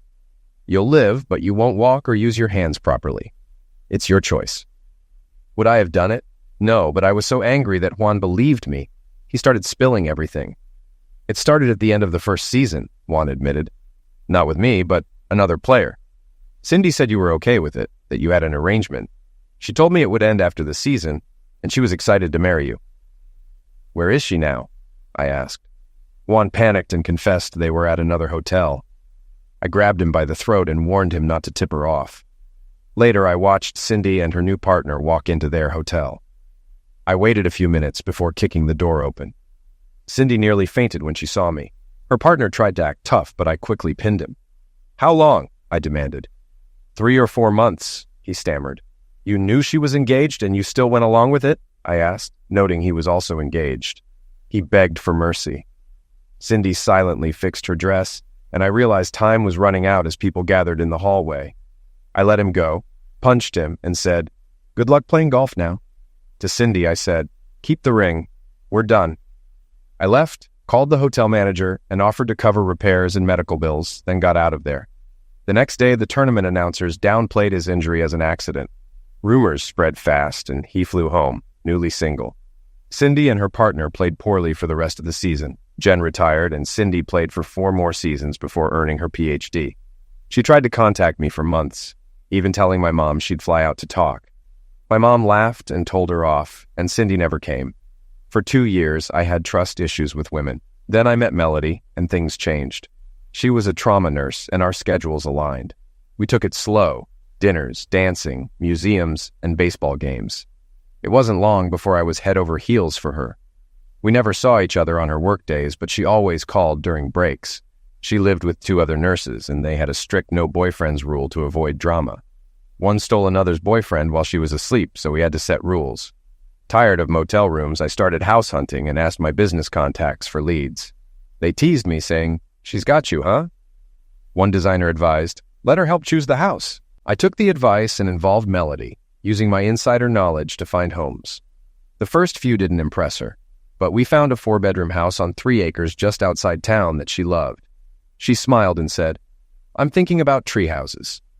I took the week off, finalized the deal, and got a great price. On Friday, we went back to the house, and I asked, "Could you be happy living here?" "I'd love it." "Why?" she asked. "Because we bought it, I need you to pick out furniture. Is that okay?" Before she could answer, I knelt and proposed, telling her I wanted to spend my life with her. She fainted from shock. When she recovered, she said, "I love you, Jesse, but I can't marry you yet. Give me 6 months and ask again." I wasn't expecting that, and I felt disappointed, but she reassured me. We went furniture shopping the next day, and her comment about the rocking chair, "This might come in handy in a year or 2, gave me hope. Later, I introduced her to my family. My mom and Becky liked her, my little brother was smitten, and my stepdad's smirk showed approval. Only Grandma wasn't thrilled. The following Friday, I arrived at the new house to find she had already set up a dining room and guest room. She was unclothed on our new bed, teasing, "I was going to start without you. I want to christen every piece of furniture." That weekend, we barely made it past the bedroom. The next weekend, I was at a bar waiting for her when a guy punched me. After she left, I stayed for a few more drinks. As I headed home, 2 fire shots struck my car. Instinct kicked in, and I dove behind my SUV. The drunk guy from earlier was coming after me, shouting, "I'll make sure you never mess up another husband." I realized he wasn't finished with me. My stepdad's advice rang in my ears. Never leave a live snake behind. I waited silently, and when he was close, I threw my shoe to distract him. As he turned, I grabbed his weapon hand and yanked him back, causing the weapon to drop. I knocked him until I realized I had to stop before it went too far. I dragged him into my truck and drove to an abandoned barn. When he started waking up, I pulled him out, letting his head fall on the gravel. After splashing water on his face, he groggily realized what was happening. "I didn't plan to destroy you," I said, kicking his weapon away, "but I wanted to scare you." "A .32? Really?" He nodded weakly. "What do you want me to say? I'm not okay with you seeing my wife. Sooner or later, I'll get even. You might as well finish me now." Despite the situation, he wasn't backing down. I slapped him lightly and asked, "I'm not with anyone's wife. What can I do to end this?" Defeated, he told me to check his wallet. I pulled out a picture of Melody, and my heart sank. It was her, younger, in a wedding dress. "Is that her?" he asked. "You didn't know, did you? How does it feel?" I couldn't respond. After talking a bit, we started drinking from the bottle of whiskey I had for the new house. The next morning, I woke up to find him holding the .32. "You're right, it's not much, but I wouldn't want to be shot by it," he said, putting it away. We talked more in the truck. He admitted he always suspected this would happen, given their age difference and time apart. He worked weekends as a trucker, leaving her plenty of time to stray. I asked what he planned to do.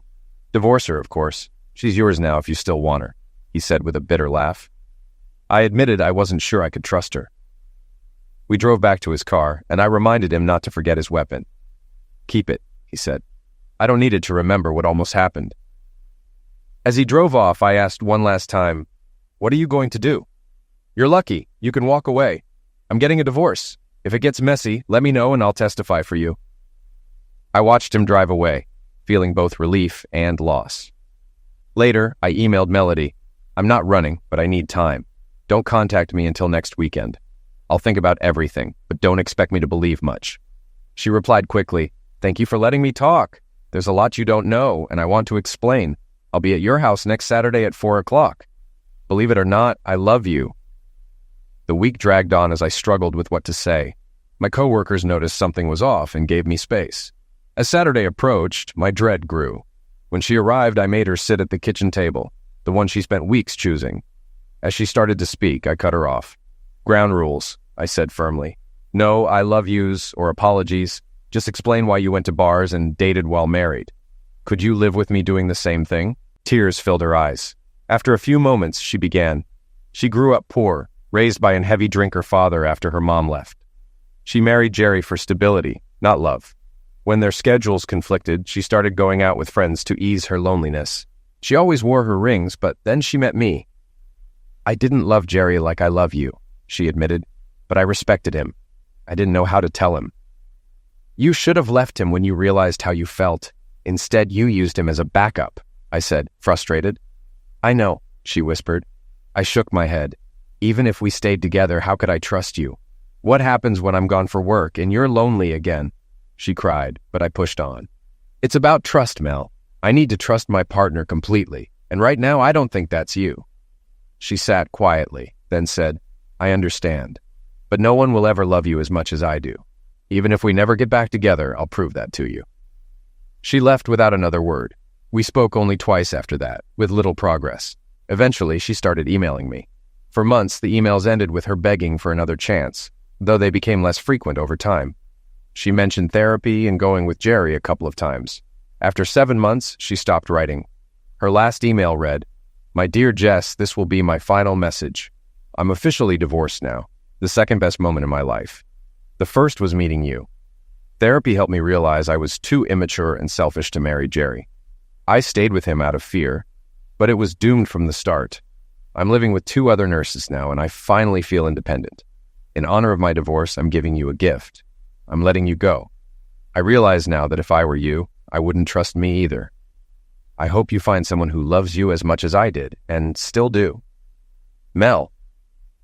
I stared at the screen, finger hovering over the delete button, but I couldn't do it. It was too painful to read again, so I saved it instead. That's how I drifted through life. If it weren't for work, I might have lost it altogether. It took almost 10 months before I went on a date again. She was the sister of a contractor I worked with, a witty, beautiful woman who enjoyed dancing close. I had fun, but there was no spark. After 2 more dates, she found someone else and we parted amicably. During this time, I saw Mel twice. Once at a stoplight, I spotted her through the window of a bistro, smiling with friends. I sat there so long that the car behind me honked. She turned and saw me as I drove away. The second time was at a club, where I was on a date with Tina. When our eyes met, Mel burst into tears and ran out.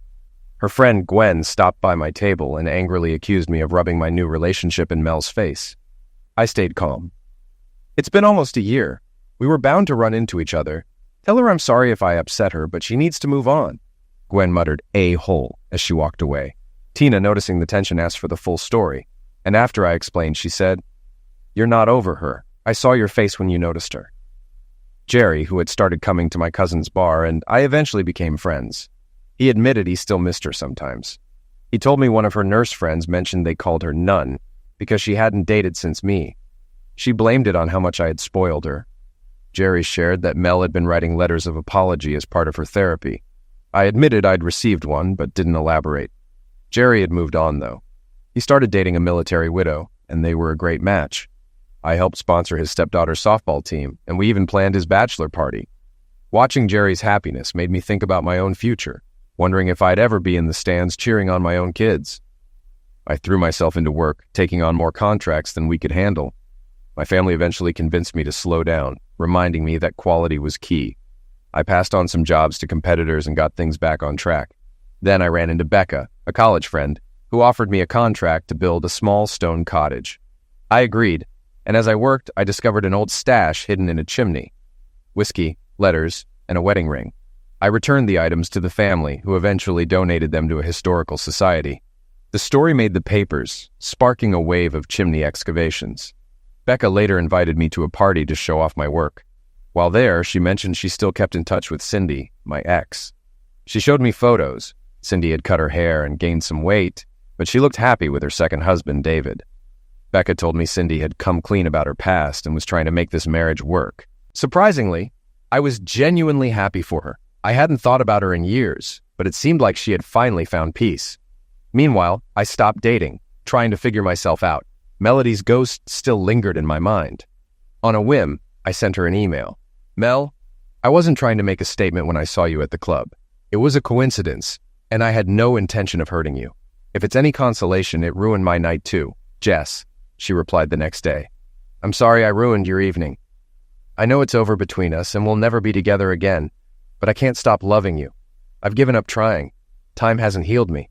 It's only made me miss you more. I got a job offer at another hospital far enough away that we won't run into each other. I think I'll take it and start fresh. Maybe then I'll finally move on. I wish you happiness, Jess. Mel. P.S. If you ever want to talk, just text." I thought about it. We didn't see each other much, but if moving would help her, I was fine with it. Maybe one of us could find happiness. And here we were, dancing. The feeling was both familiar and different. Jerry bribed the orchestra to play 3 slow songs in a row. I would have stopped after the first, but she held on. When the music finally ended, she clutched my arm. "Will you sit with me for a while, please? I'll beg if I have to." To avoid embarrassment, I agreed. She led me to a small table in the back where we could talk. She made small talk for a minute before I stopped her. "Just say what you really mean, Mel." She looked at me, her face determined. "You. I want you back. I've tried to let you go, but I can't stop loving you. I can see it in your eyes. You still care about me. Why don't we start over? Give me one chance. If it doesn't work, I'll leave you alone. Please, just one date." She kissed me on the cheek and left. I watched her talk to Jerry and Anna before disappearing out the door. Jerry sat down next to me. "Well?" he asked. "Well, what?" I replied. "Are you going to give her another chance? You deserve it." I stared at him in disbelief, but he only sighed and added, Since meeting you, she hasn't been with anyone else. She even apologized in a letter, saying she caught something at work and needed 6 months to clear it. She's been through a lot. I thought about it for 2 weeks. Then I called Mel and invited her to a concert in a neighboring town. After a long pause, she quietly said, "Yes." We met at the playground before the concert. She wore a pale yellow sundress, and her smile lit up when she saw me. We walked around, window shopped, and watched the show. When the duo performed a song about rekindling romance, it brought a smile to her face. After the concert, I suggested we grab pizza at Yanni's, one of our favorite spots. She agreed, tears in her eyes. We shared a pizza, and afterward, I walked her to her car. She hugged me, kissed my cheek, and drove off. I stood there wondering what it all meant. We went out 2 more times. A movie, where she snuggled up to me, and a day at the local fair. She laughed at the exhibits and admired quilts, reminding me of a time when she said she wanted to make quilts for our future children. I kept quiet, but I pocketed a flyer for a quilting club as a potential birthday gift. At the fair, we kissed for the first time while watching fireworks. It wasn't planned, it just happened. We didn't speak afterward, and when I drove her home, she simply walked into her house without a word. For the next 3 weeks, we didn't see each other. We talked on the phone, but she seemed distant, and I began to wonder if the kiss had been a mistake. I called home to let my family know I had finished the project and would be back by Thursday. They were relieved, but worried I was overworking myself. I sighed, tossing my dirty laundry in the foyer, deciding to wash it later. I needed a shower first. Since buying the apartment, the only major change I made was remodeling the bathroom. It now had a huge shower with multiple nozzles and options for full flow, massage, or mist. Ironically, I had it designed with Mel in mind, but it wasn't finished until 2 weeks after we broke up. Living alone for a while, you stop thinking about what you're wearing. Then I heard a giggle. Mel was sitting on my bed. "What? How? Why?" I stammered. She smiled. "Your mom told me you'd be home tonight. You didn't ask for the keys back, remember? I'm here because I need to talk to you. Now get dressed and meet me in the living room." She grinned, teasing. "Or you could stay like that and I'll join you." Flustered, I quickly grabbed some clothes. When I came out, she was sitting in the rocking chair, smiling at me. "I have something to say, and I need you to let me finish without interrupting," she said. I sat down on the couch we'd picked out together, memories flooding back. She started, "I know I've seemed off lately. It's because I miss what we had, and I want it back. I want you back. I've realized you still love me, and I still love you. But love isn't the problem, it's trust. I lied to you and hurt you. I need to earn your trust again, so here's my plan. Let me move back in. You can install cameras, put a GPS tracker on my car, and even make me wear a bracelet like those criminals do. If that's not enough, I'll wear a chastity belt to prove you can trust me." She lowered her head, embarrassed. I gently explained, "You don't need to do any of that. If we tried, it would destroy our relationship. Trust can't be forced. You'd end up resenting it, and I can't live like that." She started crying. I pulled her close and comforted her. "Is it over?" she whispered. "No, it's just beginning. What you were willing to do shows me we can make it work. Let's take our time and rebuild from here." Her smile, full of hope, reminded me of sunlight after a storm. The next morning, I planned to take her to breakfast and grab clothes from her apartment. She was working a double shift but would return for the weekend. I met her roommates, Amanda and Beth. Amanda, a twice-divorced blonde, had a crush on Mel, while Beth had anger issues and was in therapy after her ex-husband left her. As soon as Mel left the room, they attacked me verbally. Amanda accused me of never forgiving Mel and eventually hurting her. Beth piled on, calling me an unforgiving idiot who would make Mel jump through hoops before dumping her again. Furious, I shot back. "This has nothing to do with you two. Amanda, you're just in love with her. And Beth, you don't want anyone to be happy. Your husband deserves a medal for putting up with you." At that moment, Mel reappeared, catching the tail end of the argument. Amanda turned on her, saying, "Mel, this guy isn't going to forgive you. He's just waiting for you to get comfortable so he can hurt you again." I was beyond mad. Pride isn't a bad thing, Amanda. It lets you live true to your beliefs. It helps you stand tall even when everything else falls apart. Mel stayed silent, and I sighed. "Mel's ready. We're leaving." I took her hand and left the apartment, feeling relieved to be out of there. On the way to the car, Mel stayed quiet, and instead of taking her suitcase inside, she placed it in the trunk. I was confused. "Mel, why not leave your suitcase here? You don't have to drive around with it. It'll be safe, and you can grab it later." She avoided eye contact. "I'll pass. I'll probably just go home and crash after work. I need some time to think. That hit me hard. What's going on? Earlier, you regretted volunteering for the job, and now after listening to those angry women, you don't want to spend time with me. Frustrated, I added, Fine, go find someone else. But I've lived without you once, and if you start playing games, I'm done. I want my key back. I could tell she realized her mistake, but I wasn't in the mood to be reasonable. After everything we went through to get back together, was she really pulling away? I told myself I didn't need her, but I did. I missed her more than before and was angry at myself for getting my hopes up again. To distract myself, I threw myself into work, tackling a backlog of projects. I stayed away from home for 3 weeks, only taking a day off to do laundry and check on the house. When I got back, I was shocked to see her car in my driveway. Mel rushed out of the house and hugged me tightly, nearly knocking us both over. She was sobbing and mumbling incoherently. I had to force her wrists behind her back to stop her from gripping me too tightly. "Shut up!" I snapped, my raised voice surprising both of us. I stood up, leaving her on the ground, but her whimpers turned into screams. Despite wanting to shut her out, I couldn't ignore her pain. I picked her up and carried her inside, not too gently, and got her some water. "Drink," I ordered. After a few sips, I asked, "How did you get here?" She whispered, "I broke the window." I couldn't believe it. "You what?" "I broke the window and used the spare key. I had a fight with Amanda and Beth. They kicked me out and I came here. You didn't respond to my calls or messages. I waited, hoping you'd come back. I just wanted to be near you.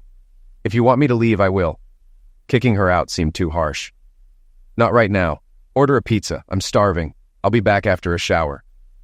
When I came out, dressed in sweats, Mel had freshened up, looking younger and hopeful. The pizza arrived, and we sat down to eat. I noticed she looked thinner. "Are you on a diet?" I asked. She shook her head. "Just haven't felt like eating much." After dinner, we sat in the living room. I didn't sit next to her, which disappointed her, but I needed to clear my head. "Tell me the truth, Mel. We both want to be together, but how can I trust you again? What can you do to prove it?" She had a plan. Couples counseling. A friend at work went through it, and it helped her and her boyfriend work through their issues. I think it's the only way to fix this. I'm willing to try, even if we realize we're not meant to be. This half-life is eliminating me. Please think about it. I agreed to consider it, and she nodded. Then she started dragging her suitcase toward the door. "Where are you going?" I asked, surprised. "To a motel. I'll look for an apartment next week. I know you don't want me here," she said quietly. Instead of letting her leave, I picked up her suitcase and unpacked it. "Help me put this away," I said, teasing her by twirling one of her strings. Blushing, she smiled through her tears. "Fine, but you have to take them off as often as possible." "Agreed," I said, "but there will be some rules. Make an appointment for counseling, and let's take this slow." She agreed, and we drank wine together, savoring the moment. "We'll make it work, Mel, but I need to know I can trust you completely. If either of us feels it won't work, we have to be honest." She nodded, then added, "And I need you to spend more time with me, not just one day a week, and promise to attend all our counseling sessions, no excuses." I promised, and we ended the conversation there. We didn't make love that night. It didn't feel right. Instead, I lay awake, wondering if we were finally on the right path. The next day, we started couples counseling. I was surprised she chose a male counselor, but she explained that he had the highest success rate. After individual sessions, where we both expressed our hopes, we found our answers were more similar than we expected. When we started joint sessions with the counselor, he was calm but direct. Mel would sometimes cry, and though I didn't cry, there were times he pushed me enough to make me want to strike him. During one session, Mel admitted what I had suspected.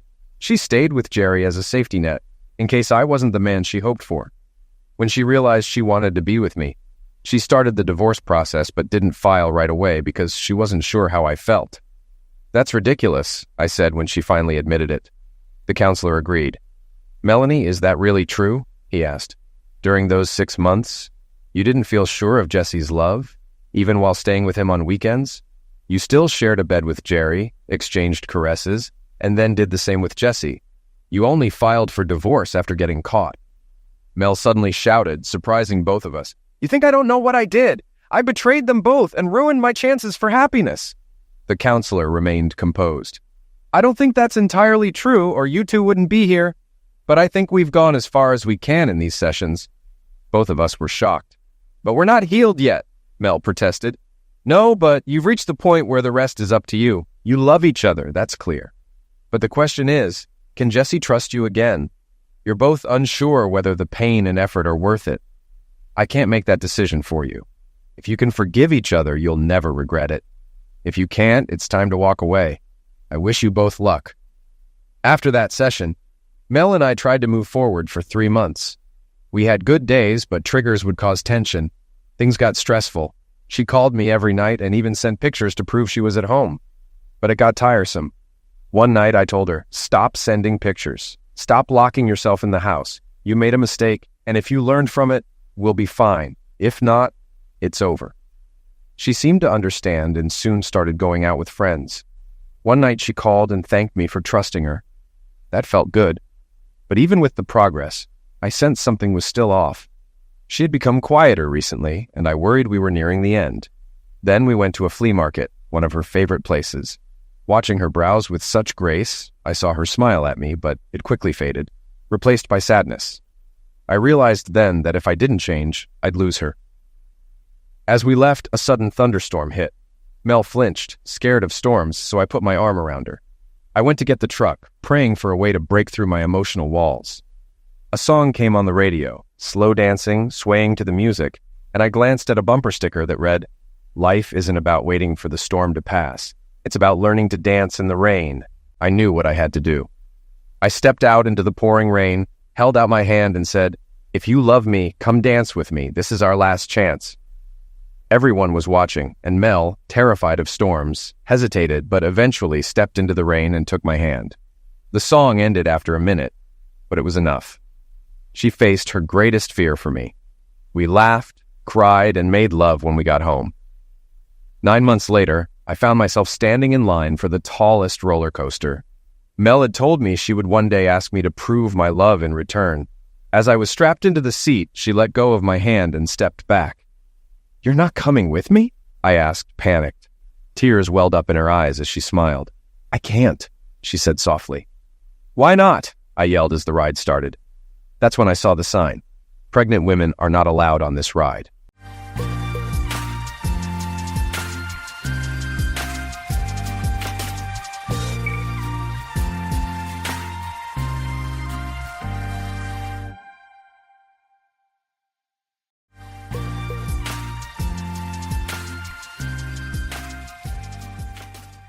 I'm in a unique situation and want to know if anyone else has experienced something similar. I'm not the wounded person here. My husband, kids, and parents bear the burden of my past mistakes, for which I am genuinely sorry. Let me be straightforward. About 19 months ago, I was caught having an affair with a married neighbor and father of 3. I'm a 32-year-old woman, my husband is 39, and the neighbor, whom I'll call Steve for confidentiality, was 27 at the time. I made a terrible mistake having the affair with Steve, which began a little over 2 years ago. While the affair lasted nearly 5 months before being exposed, I was physically with Steve only 4 times in total. I know it's hard to believe, but I swear it's true. Well, let me tell you something. I don't believe it. To address questions about my marriage that I'm sure everyone reading this has, were we having issues? Did I not love my husband? Was I unhappy? The answer is a definite no to all those questions. I was completely content and fulfilled in my marriage, and I love my husband and our 2 boys, ages 9 and 11, more than anything in the world. Jim satisfied me emotionally, mentally, and physically. He was everything I ever dreamed of and more. My attraction to Steve was misplaced and stemmed from a deep place that took me back to my first romantic encounter at 18. It was a wild attraction, just like my first time. It was like a wild animal instinct inside me that drove me to this. In high school, I dated 4 boys, but nothing serious beyond a quick kiss at the end of the night. In fact, I considered all those guys as friends since we all grew up together. One day, I was invited to a barbecue at a friend's parents' place where I met Charles. Charles was my friend's cousin, and from the first time I saw him, I was captivated. I was taken at the time.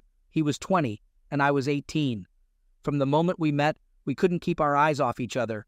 I don't know what it was, but there was something between us that drew me to him, like a magnet to steel or a magnet to metal, she says. We started talking at the barbecue, and he had to leave for work, so we exchanged numbers the next day. On Sunday, we met for ice cream in the evening and took a walk. We talked for hours, totally engrossed with each other, and just spontaneously started kissing. He invited me back to his apartment, and there I had my first experience. Something about Charles excited me and made me want to give him every part of me. To this day, I can't describe it. It was subconscious. I couldn't resist. Beyond the physical relationship, we had nothing in common. In fact, we were incompatible. I ended things with Charles 11 months later, after the passion wore off. A year later, I met my now husband, Jim. He checked all my boxes, and I knew he was the one. We got married a year later, and our marriage had been 13 years of joy until I ruined it. We were blessed with 2 wonderful boys who are the spitting image of their dad and share his awesome personality. I'm sharing these details to explain why I started a relationship with Steve. Steve and his wife, Marcia, moved into our neighborhood, and they were the youngest couple. My husband and I are the second youngest, with the others mostly in their 60s. Everyone warmly welcomed Steve and Marcia. They were invited to a neighborhood picnic where Steve and I first noticed each other, similar to when I first met Charles at a family barbecue a long time ago. The next time I saw Steve was at the car dealership where he worked in finance. We were looking for a new SUV, and when my husband found out Steve worked there, they started talking. We went the next week to check out cars. Steve made sure we got a good deal, and he arranged great financing. Throughout the closing process, Steve and I exchanged glances, but my husband didn't notice. A few days later, I had to bring the vehicle back for mud flaps, and that's when Steve and I had our first inappropriate meeting. He greeted me in the lounge, and then in his office, he mentioned additional financing details. We chatted, and he confessed he wanted to talk to me alone about his feelings. I admitted I felt something too, but it was wrong. He knew it was wrong but didn't care. He wanted me. Fast forward to the next morning, when we had our first closeness encounter at his house after our kids went to school and our spouses left for work. By the way, my husband has a good job, and Marcia is a licensed practical nurse.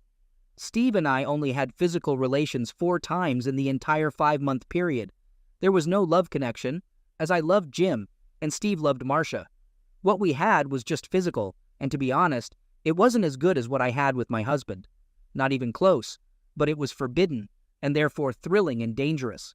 Looking back now, being a stay-at-home mom for 11 years made me desperate for attention from this attractive younger man. I thought I could have this secret adventure and still maintain a loving marriage with my husband. That idea came crashing down one Thursday morning, 19 months ago, when Steve and I were caught in bed at his house by Marcia's mother. She walked in on us, fully engaged, and started screaming obscenities. She slapped and scratched Steve, leaving a large gash with her nails. She also hit me square on the jaw and pulled out 2 handfuls of my hair before I could gather my clothes and leave the house. When I got home, I was completely shocked by what had just happened, and the reality of my actions sank in. I realized my perfect marriage to Jim was forever changed and could end because of this. I sat silently for a couple of hours, just staring at the walls, wondering how to tell my husband. Eventually, I decided to call him and left an urgent message, stating that I had something very important to discuss. He didn't respond, so I texted him, but still got no reply.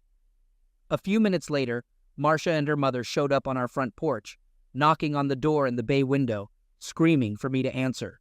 Terrified and thoroughly embarrassed, I didn't respond. Luckily, my boys were at school when this happened. After they left, I laid down on the couch, crying. I briefly fell asleep, but woke up to the sound of a car door in the driveway. I looked out and saw my husband.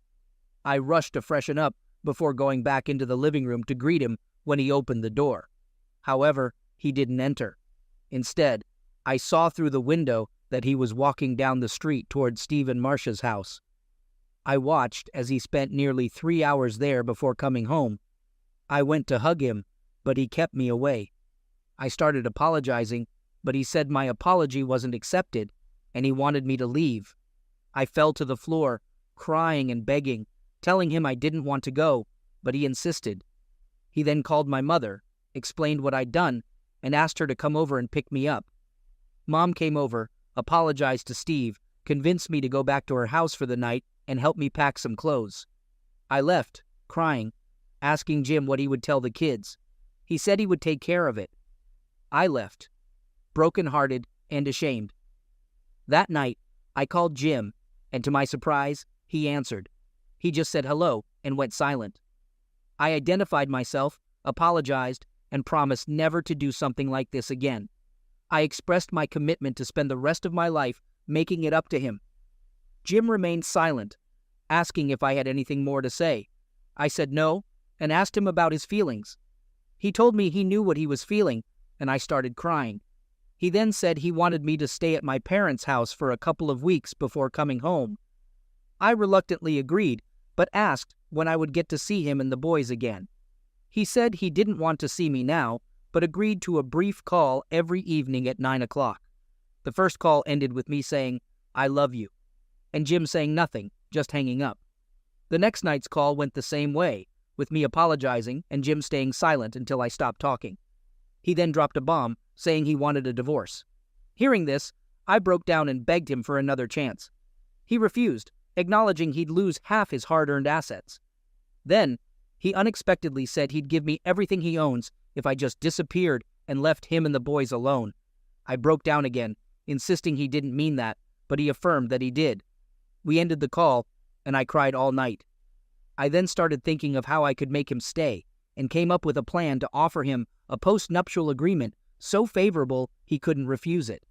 All I wanted was a second chance to prove my love, regardless of the cost.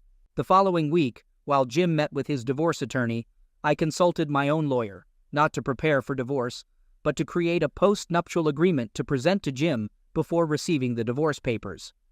I visited 4 different attorneys before finding one who specialized in post-nuptial agreements and was willing to create such a lopsided agreement. Lopsided in that my husband would receive nearly all the benefit in exchange for remaining married to me for a period, giving me a second chance at love. Unfortunately, Jim's lawyer completed the divorce papers in just 11 days, and I was served at my parents' house 2 days later. I had Jim served with the proposed postnuptial agreement. We talked that night. After he read the proposal, he was a bit surprised at what I had offered, and for the first time, I could sense the caring person I once knew coming through, not the angry man who had been so robotic and cold for the past 2 weeks. The agreement is a complete win for Jim and an opportunity for me to prove I'm worth keeping. I won't go into specific details about the postnuptial, but I can confirm that it allows Jim to keep nearly all our marital assets if we stay married and live together for at least 30 months.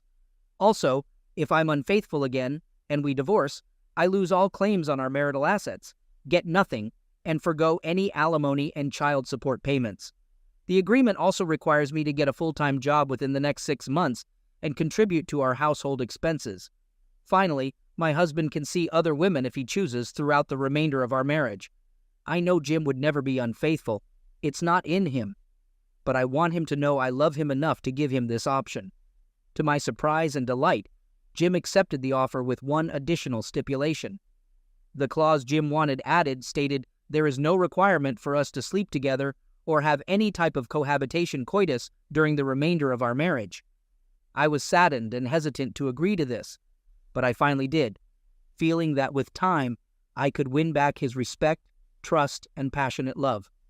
Things have not gone as I thought, and that's why I'm here. We are now 17 and a half months into our second marriage, as I call it, and our relationship is one of being housemates, raising our boys. Don't get me wrong, I thank God every day for the second chance I've been given, but what we have wouldn't qualify as a marriage. It's more like we are 2 divorced people, cohabitating. Since my affair, Jim has shown absolutely no affection towards me whatsoever. I mean nothing, not even a kiss or a hug. He won't even let me near him to express any type of affection, although I do get in for a hug and a kiss occasionally before he can block me. But I can tell he doesn't like it, so I don't do it very often. Even so, he requires me to submit monthly to at-home STD testing. Also, since the affair, Jim will not go out in public with me, even to family events. When our boys have games, we alternate who takes them. When it's my turn, Jim shows up at the games but doesn't sit with me. Instead, he normally stands on the sidelines with other fathers and acts like I'm not there. The only time we go out together is when we go out of town or on vacations, which we do often. When we travel, he orders adjoining rooms with 2 queen beds each. The boys stay in one room, and we stay in the other in separate beds. I look forward to every trip, as these are the times we are closest and where I've almost been able to break through to him. I told Jim about this and suggested we move from our neighborhood to start fresh. However, Jim said he'd only move if he gets a job promotion requiring relocation. Otherwise, he plans to stay until our boys finish high school. The boys also don't want to move because all their friends live nearby, as do Jim's friends. Since the affair, I lost all my friendships in the neighborhood. Steve and Marcia divorced 8 months after D-Day, but Marcia and her kids still live down the street. The neighborhood women I was once close to cut me off, blaming me for breaking up the family. Now, my home feels like a prison, and I rarely go outside, staying inside or in my backyard tending to my gardens. My boys are often out with their friends in the neighborhood, including Marcia and Steve's kids, but thankfully, their world hasn't changed much. Jim follows a similar routine, hanging out with neighborhood men, smoking cigars, and sipping bourbon at night, either at our house or theirs. After work, the guys enjoy relaxing together. Jim goes to work, hits the gym, and then comes home, usually avoiding the dinner I make. On weekends, he grills and only eats what he cooks, not my dishes. Weekday dinners with my boys have become a great bonding experience. We eat around 4 o'clock when they get home from school, setting the table, helping with final food prep, and cleaning up together. This time has brought us closer, teaching valuable skills, even in the garden where we've created an awesome space. In summary, some things in my life are great, while others are awful. I'm unsure whether this marriage is worth continuing in its current state, or if I should let Jim go now and provide financial benefits. Deep down, I know he's not happy and no longer sees me as his wife or lover, just as a co-parent. I love Jim a lot and will carry the burden of what I did for the rest of my life. I want to return to the loving relationship we once had, but I doubt he'll allow it. Please let me know what you think I should do. I'd appreciate any suggestions on how to successfully earn back my husband's love and trust after betraying him so brazenly. Thank you, Amy. Update. Last month, I followed the advice and decided to temporarily move out of the house to give our marriage some space. I rented a furnished apartment nearby and have been living there since. While I miss being with my husband and boys, and I miss my gardens, it's a relief to be away from that neighborhood. There are too many bad memories and vibes there, all of which I know are my fault. I'm not making excuses for what I did. When I told Jim about my decision, he seemed surprised and a bit saddened, asking many questions. His reaction showed me a lot, indicating that he still loves me. I could see it in his eyes. I pick up my boys after school, and they come over to my apartment for dinner and spend the night a few days a week. Jim and I are flexible about it, and the kids can come and go freely between our places. The main challenge now is that being out of the house means I don't see Jim much, and I'm not in a position to talk to him. So I end up calling him, asking silly questions multiple times a week just to stay connected. We've had several lengthy conversations about various things recently, another sign that he still loves me. I know I love him. That's all for now. Thanks and take care. Update. What a journey. Life is like a roller coaster with its ups and downs. Unfortunately, after 2 years into our second marriage, Jim decided that it's best for us to get a divorce. Jim mentioned that he still loves me and might want to rekindle a romantic relationship in the future, but he believes it's challenging to do while we're married. He explained it's something psychological. He feels disrespected and betrayed while still married, but thinks he can let go of those feelings after the divorce. Jim suggested we celebrate our divorce once it's final, possibly even spending the night together. While it might sound like a strange way to part without guilt, I'm willing to go along with it if it means keeping Jim in my life as a partner, lover, and friend. Jim made it clear that even if we reconnect, we won't get remarried. He believes a binding contract isn't necessary if we truly love each other. I agree with that, but I do wish there was a way to do this without divorcing. Regarding the divorce, I've decided to let him keep 3/4 of our marital assets voluntarily, despite him not meeting the postnup stipulations. I won't pursue alimony or child support. Some may criticize me for being generous, but I believe he earned the money and would have given it all to me if I had remained faithful. I'm at peace with this decision and can live comfortably for the next 8 years or more, without working. Currently, I am working, so things are even better financially. I want to offer advice to women struggling with temptation, as I have. My suggestion is to resist it. The thrill is not worth the risk. If you find it challenging to control yourself, seek professional help. From my experience, the short-term high is not worth the long-term loss of love, respect, and trust. I'm a 32-year-old guy married to Kat. We've been together for the past 2 years, dating for 2 years before getting married. Recently, things have not been going well between us. The trouble started 2 months ago when my wife suggested we open up our marriage to add excitement. I was surprised by her suggestion. I never thought she'd bring it up. I want to clarify that I'm not trying to control her, but given our history, it's tough for me to believe she's interested in trying this. Let's face it, open marriage is risky and often ends up hurting one or both partners. I told her clearly that I'm not comfortable with an open marriage. It's not that I'm against trying new things or spicing up our married life, but I want those things to stay within the boundaries of a closed marriage with no third person involved. She was disappointed because it's rare for me to deny her something. I love her a lot and usually go along with her requests, even if it means making compromises. Although she didn't say anything after our conversation, I could sense that she was not happy about it. I wanted to get to the bottom of the situation and understand her reasoning. I began questioning my abilities in bed. I wanted to talk to her, but she remained silent. Kat is a consultant with a busy work schedule, often working in different time zones, which disrupts her work-life balance. While I also have a hectic work schedule, it doesn't require me to go beyond our time zone, making it easier for me. Due to her work schedule, I couldn't discuss my concerns with her. I blamed myself for impulsively saying no to her. I should have asked for more information before making a decision. I felt terrible. Nearly 2 weeks later, I got home early from work one day and made her favorite meal for dinner. She was happy with my gesture. We hugged and spent quality time together. I took that opportunity to ask her about her suggestion for an open marriage. She immediately became frustrated, accusing me of playing mind games. I didn't trick her. I just wanted to spend time with her and understand her perspective on open marriage. That's it. I got upset with her accusations and asked her directly if I was not meeting her needs. After that, she opened up. She told me about interns in her office who are fresh out of college and in their early 20s. They party a lot and hook up whenever they can. Their adventurous stories planted the idea of open marriage in her mind. She admitted to feeling a fear of missing out when her young colleagues talked about their exciting lives. I listened to her and understood her point of view. It's natural for people to be influenced by tempting things. I told her I'm not comfortable with the idea of an open marriage because I cherish our relationship. Our bond means a lot to me. Before I met Kat, I also lived a wild life in my 20s, doing the same things as others, but I went through the emotional challenges that everyone does. Excitement can fade, leaving behind emptiness. Finding comfort in Kat after meeting her, I didn't want to go back to my old life. We got married, and she was the one I envisioned a family and growing old with. I openly shared my thoughts on open marriage with her, suggesting we reconsider if she was genuinely interested.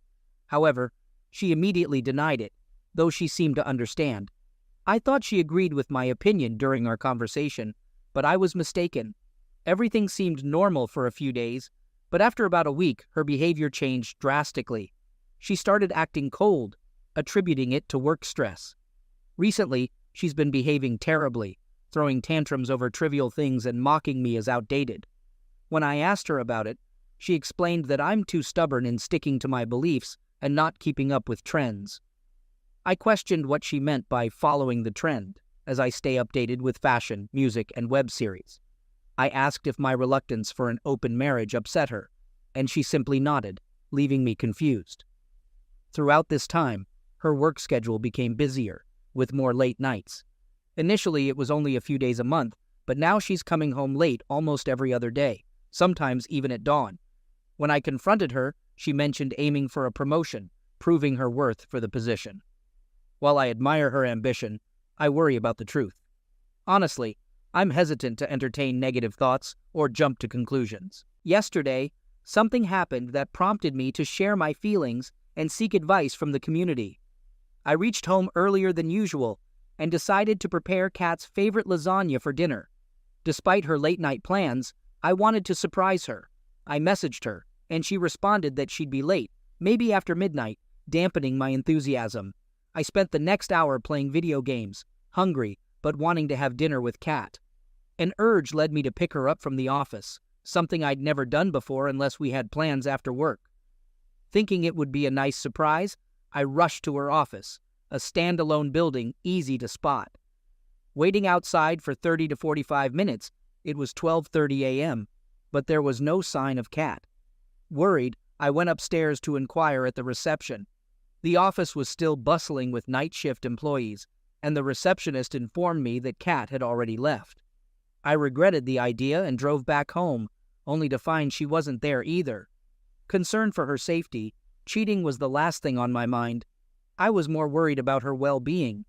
It was too late to reach out to any of Kat's work friends, and since she had only joined the company 6 months ago, I didn't have their contact information. I felt unsure about what to do. Exhausted and anxious, I fell asleep on the couch. When I woke up with the first light of the sun, I hurried to my room. On impulse, I found Kat comfortably sleeping in bed. I rushed to her, tucked her in, and went back to sleep. In the morning, she was already getting ready for work. I asked when she had come home last night, and she mentioned it was around 3 a.m. due to a busy day at work, including a meeting with an Asian client. Curious, I inquired about when she left the office, and she casually said around 2:30 a.m., leaving me shocked. Her response raised concerns. Either the receptionist gave me incorrect information about Kat not being at the office around 12:30 a.m., or Kat was lying about being there until 2:30 a.m. Still feeling dizzy from the previous night's stress, I didn't press further. She called me in the afternoon, asking if I had been to her office. The receptionist had informed her about my midnight visit. I wondered about the receptionist's unusual working hours, but explained why I had gone to her office. She was silent for a moment, then clarified that she had left her office in the afternoon for a meeting at her client's U.S. office in another part of the city. This explained why she wasn't in her office when I checked. I was puzzled by her explanation.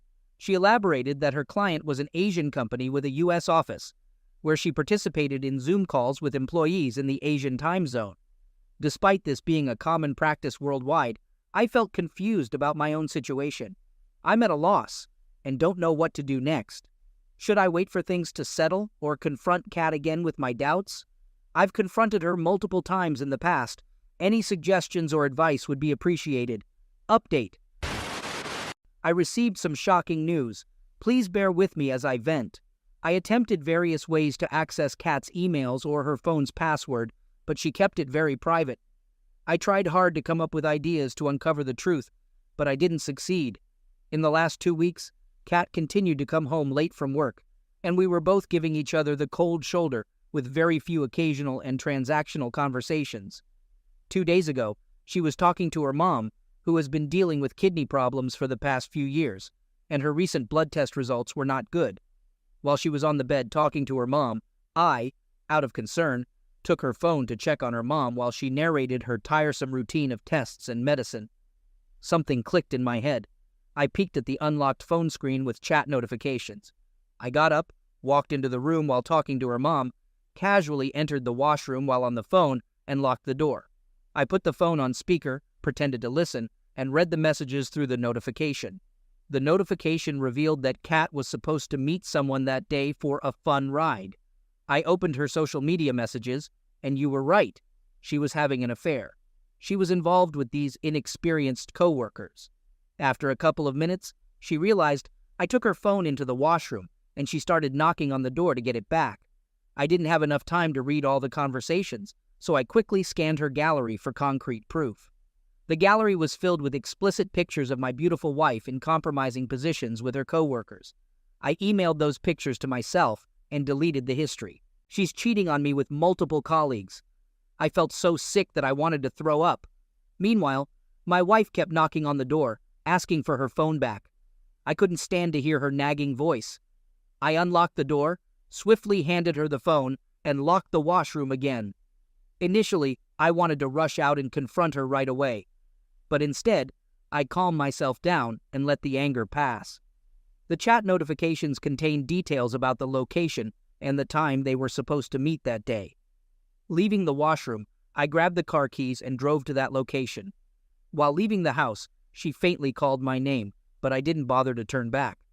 At the hotel, I chose the darkest table in the lobby, not to cause a scene, but to observe how comfortable she was on her way to cheat.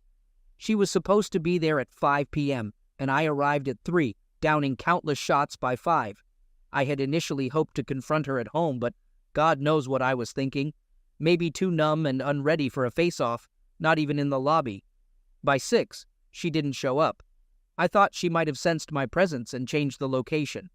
Nevertheless, I was too drunk and drained to think clearly. I sat there, continuing to drink. Around 7, I saw Kat. At that sight, my world crumbled. My vision blurred after 4 hours of drinking. I faintly remembered what happened next, reacting in autopilot mode. I got up, staggered to the reception area where she was registering her entry, tapped her on the shoulder and said, "Good luck with your fun ride." I might have said more, but this is the summarized version.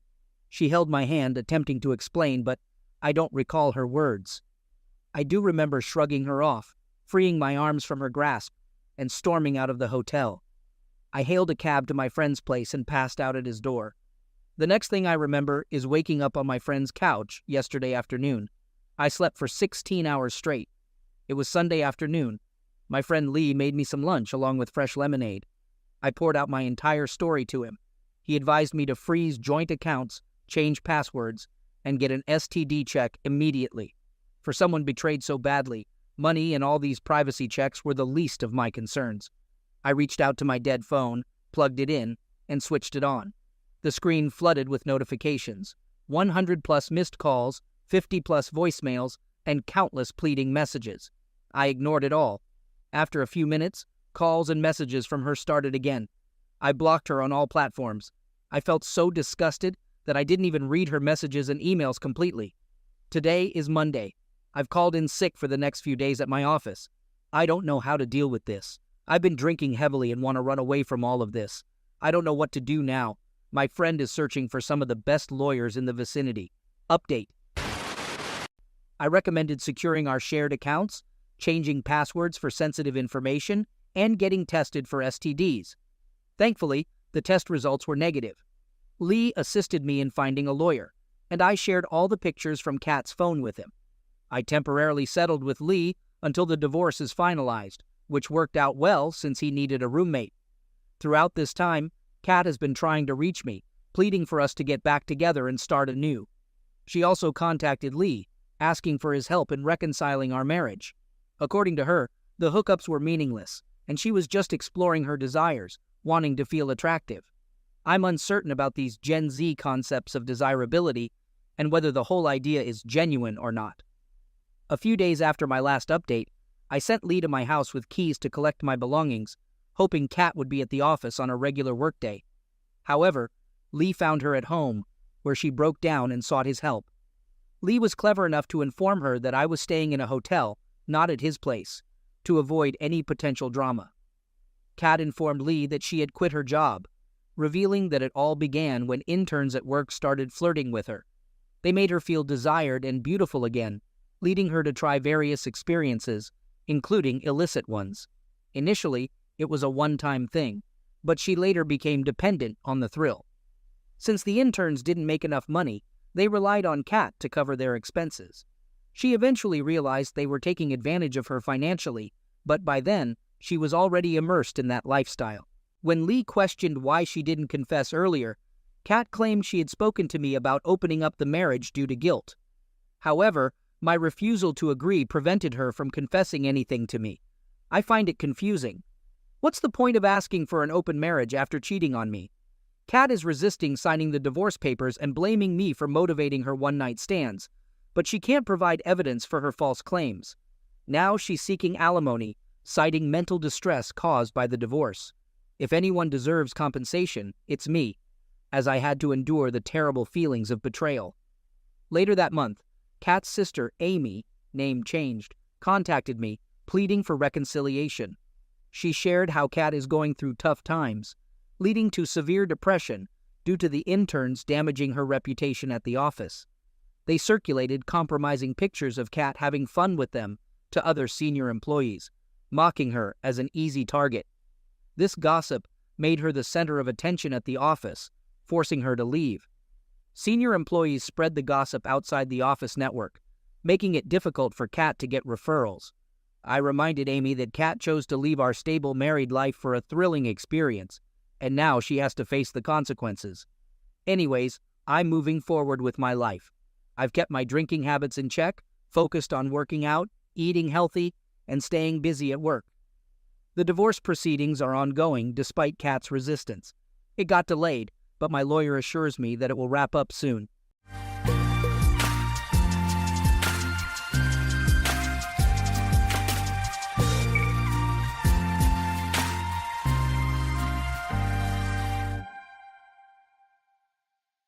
My wife insisted it was just a one-time mistake, until I discovered shocking evidence of her cheating.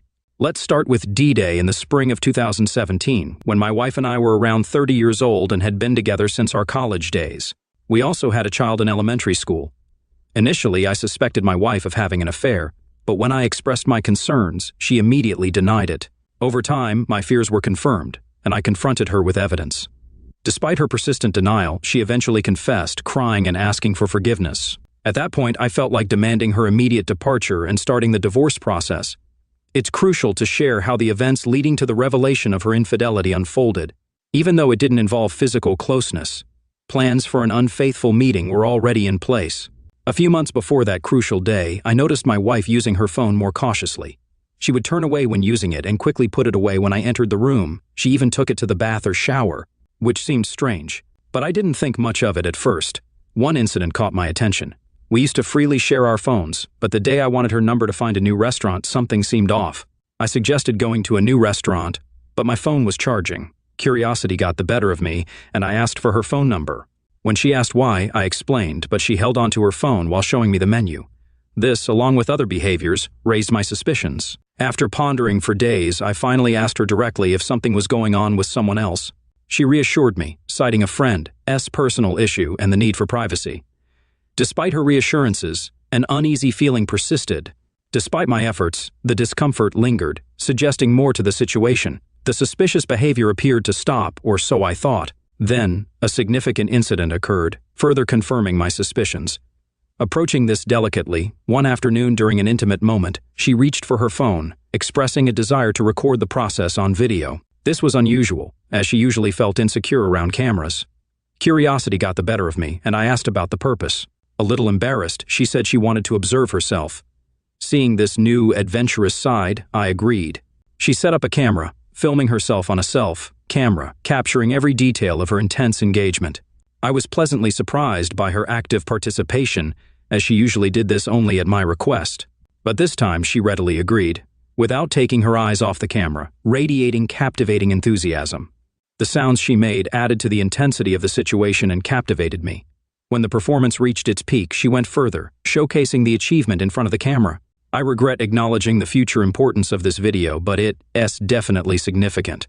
Despite the clear deviation from our usual behavior, I chose not to make a big deal out of it, not wanting to embarrass or discourage her from trying new things. Instead, I tried to keep things normal, secretly hoping we could explore this new experience together. Since my wife and I have been in a committed relationship since age 20, her sudden change in character triggered a familiar, instinctive feeling in me. A few weeks after the video incident, I decided to check her phone for suspicious messages or photos, but found nothing unusual.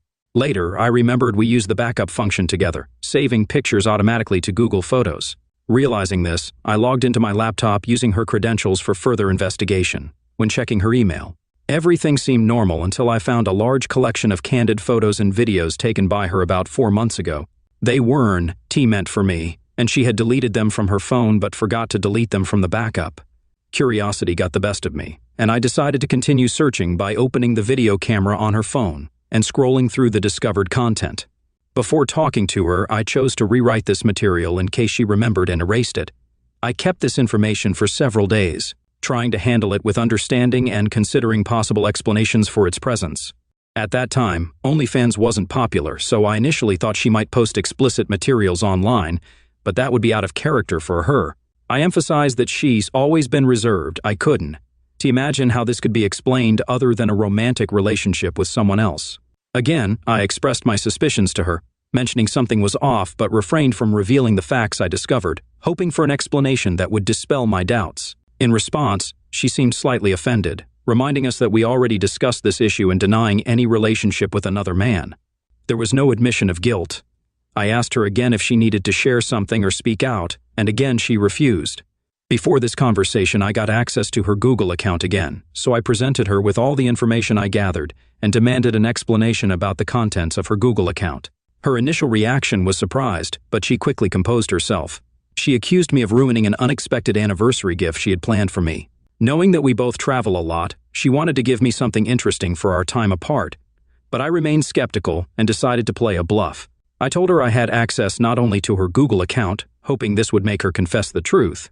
On my ultimatum to leave if she didn't, she couldn't hold back her tears and insisted everything was not as it seemed, apologizing and asking for forgiveness. She claimed she did nothing wrong but only acted stupidly. When I asked about the person, she mentioned she called him her colleague. They first met at a work event at the end of 2016, about 7 months before this important event. Interestingly, he holds a similar position in another branch of the same company, located about 200 miles away from us. Initially, they communicated by email mainly about work.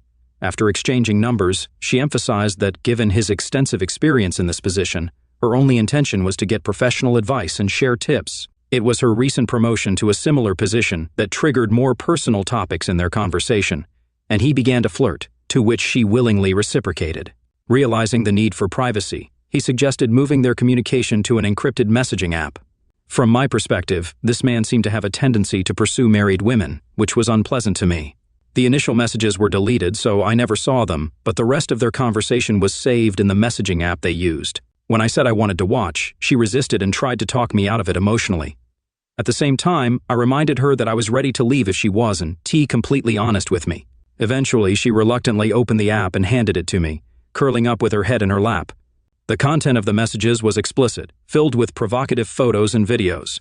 Both participants were excited about an upcoming summer work event where they planned to spend 2 nights in a hotel, detailing shockingly graphic messages about what they intended to do. Continuing to read, my thoughts went back to the earlier video. I asked if she had sent him the video, and in response, she burst into tears. Trying to gather more information, I scrolled through the conversation until I found a video. To my horror, they were exchanging numerous notes discussing him. He expressed pleasure from indulging in pleasure while watching the video, and she replied that it turns her on. This revelation deeply offended me. It wasn't just about sharing an intimate video, but also emotional betrayal. Participating in such a vulnerable action was completely unfamiliar to me. Let me clarify that I, never shared explicit photos, let alone sent them. The idea of sharing such an intimate picture, especially with someone she was involved with, terrified me. However, they managed to involve me in their past relationships, even though I never willingly participated. Maybe not intentionally, but it seems so now. Thinking about it, I realized with deep regret that I was just her replacement and an equal participant in that video. I realized that all those worries and experiences I expected were directed solely for his benefit, not mine. So I made the difficult decision to leave and informed her about my desire to divorce. Despite her moving out, she insisted on reconciling. To get a grip on the situation, I consulted with several divorce lawyers who informed me that a settlement agreement would inevitably lead to a significant decrease in my financial well-being and joint custody of our child. After carefully studying my financial capabilities and having numerous conversations with my parents, I came to this conclusion. Turning to my colleague for advice and trusting my friends, I concluded that divorce is the most appropriate option. I believe that I could overcome financial difficulties reasonably soon, allowing me to retire as planned. Additionally, I believe that my daughter's well-being would be better if she had contented parents, even if they were no longer married. When I finally reached out to my wife to tell her about my decision to start divorce proceedings, she surprised me by offering a deal.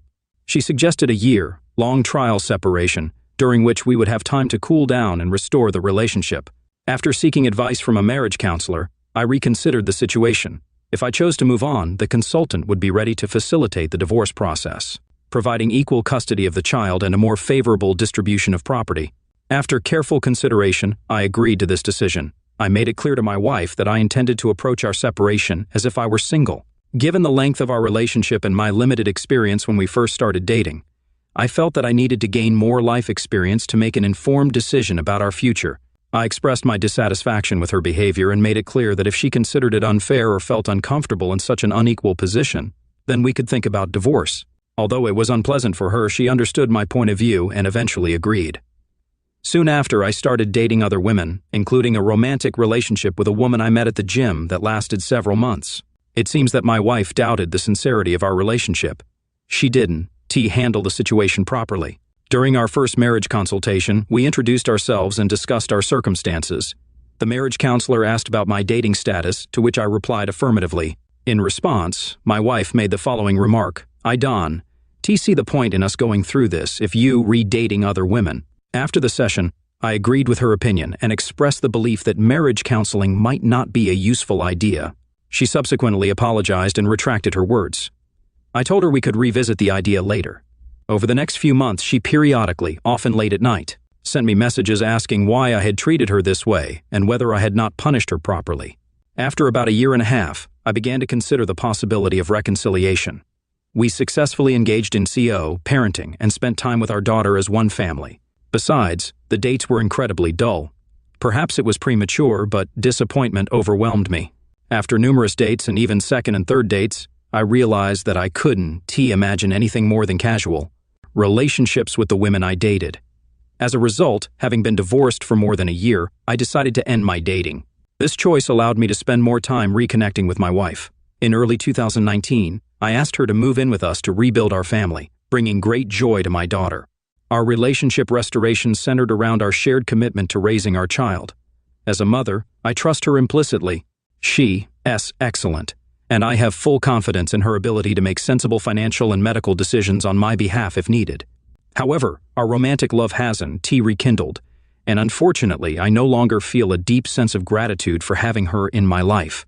While some aspects of our relationship aren't ideal, it doesn't diminish my overall happiness. I've held on to hope for a long time, but it's been over 4 years since our reconciliation, and it seems things get much better. Nevertheless, I am content fulfilling the roles of a responsible partner and devoted father daily.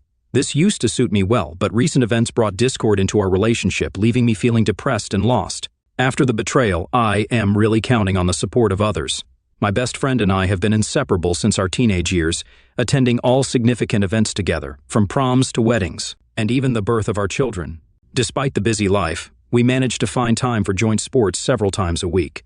During the tough times of separation from my wife, he provided support, checking on me daily and ensuring I took care of myself. He even monitored my drinking intake. I tried not to succumb to excessive drinking and to keep my composure until I regained stability in my life. But after I took over the organization of Thanksgiving last year, the situation began to change.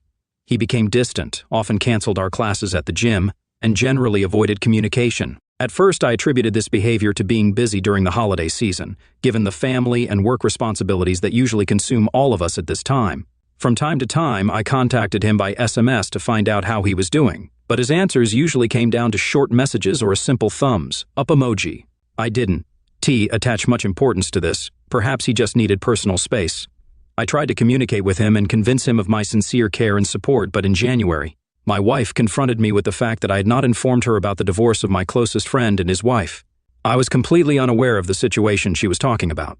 As it turned out, my friend's wife turned to my wife with a request to help her overcome infidelity and convince her of the need to work on their marriage. In response, my wife just offered her typical advice. She stressed the importance of qualities such as transparency, patience, and respect, and even advised her to read something. But I was struck by her reaction to someone else's situation. Despite the obvious irony in her answer, I refrained from expressing my thoughts. It was very sad for me to watch the pain they caused. Like everyone else, I knew about the difficulties they faced and could not understand why they did not turn to me for support. After all, this man gave me incredible support during my wife's infidelity, and I thought he should have known that I would never condemn him. Driven by my anxiety, I started reaching out to him, inviting him to the gym or for a drink, hoping to find solace. We were engaged, for example, in a game of disc golf, but it took a long time to persuade him. When we met, his attitude toward me was far from warm. He seemed curt and unfriendly, but as we talked, he gradually began to tell his story. He said that at some point his wife told him that they should live separately, as I did. She even suggested that extramarital affairs are common in many marriages. His wife's disbelief in his fidelity led to the fact that he began to think about divorce. It was obvious that he partially blamed me for the current situation. The pain inflicted on me was as sharp as a blade. The mere thought that I had played some role, even the most insignificant, in the cruel fate of my friend S' betrayal caused almost as much pain as the discovery of my wife S' infidelity did. My decision to stay with my wife somehow affects this outcome. Does forgiving infidelity mean that it becomes more tolerable? Is there anything I can do to help my friend? I tried to explain why I decided to stay, emphasizing that our relationship had become purely practical. Our marriage no longer resembled what it was before. However, his indifference didn't confuse me. I believe he has every right to be angry, and I sympathize with him. The recent incident reopened old emotional wounds, significantly worsening my relationship with my wife. It's been 2 months since our last intimate moment, and even making eye contact or engaging in physical touch has become challenging for me. The thought of divorce has started crossing my mind again. But fortunately, my daughter is grown up now and can handle the potential consequences. I think she, S, reached an age where she can express her wishes and opinions about our family situation. I have complete confidence in my wife, S' ability to be a great CO, parent, irrespective of our relationship status. I feel a strong sense of guilt and depression about how much we've regressed, and I'm somewhat disgusted by my own actions. Have any of you ever felt this overwhelming sense of guilt, especially at such an advanced stage? How did you cope with it? Logically, I understand I am not to blame, but his criticism puts a lot of pressure on my conscience. I can support him the way he once supported me. I am genuinely at a loss about what to do. Any advice or words of support would be greatly appreciated. I can help but wonder if cheating has permanently damaged the part of me seeking connection and closeness. After our conversation, I felt emptiness and the absence of any real essence. I remember lying in bed one weekend, contemplating the lack of emotions I should be feeling. Despite being with an amazing woman and experiencing a tender and charming moment, an inexplicable emptiness prevailed within me. I longed for the deep connection and closeness my wife and I once had, but it never surfaced. This inability to feel burdened me with guilt and deep self-doubt. When my wife and I reconciled, I hoped to regain the deep satisfaction and connection we once shared. Despite the physical aspect being enjoyable, there's no true satisfaction in it. It feels like I am just going through the motions and not experiencing a genuine connection with my wife. Since I last expressed my concerns, there has been some improvement in our relationship. We've had several conversations, and I must commend my wife for her insight and intelligence in understanding what was bothering me.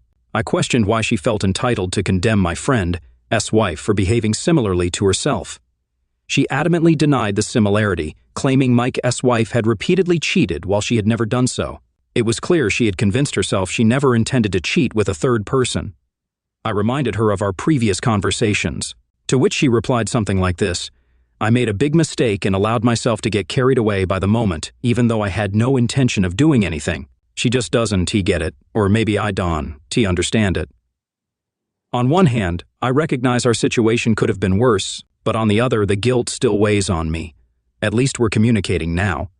Some people suggested psychotherapy, but we never went to marriage counseling after the first session. However, my wife attended individual therapy sessions during our separation.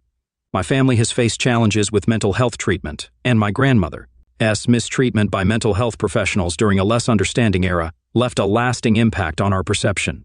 This has become a significant obstacle for me in seeking help for myself, and I am unsure how to overcome it. Regarding Mike, I decided to give him the space, as you all recommended.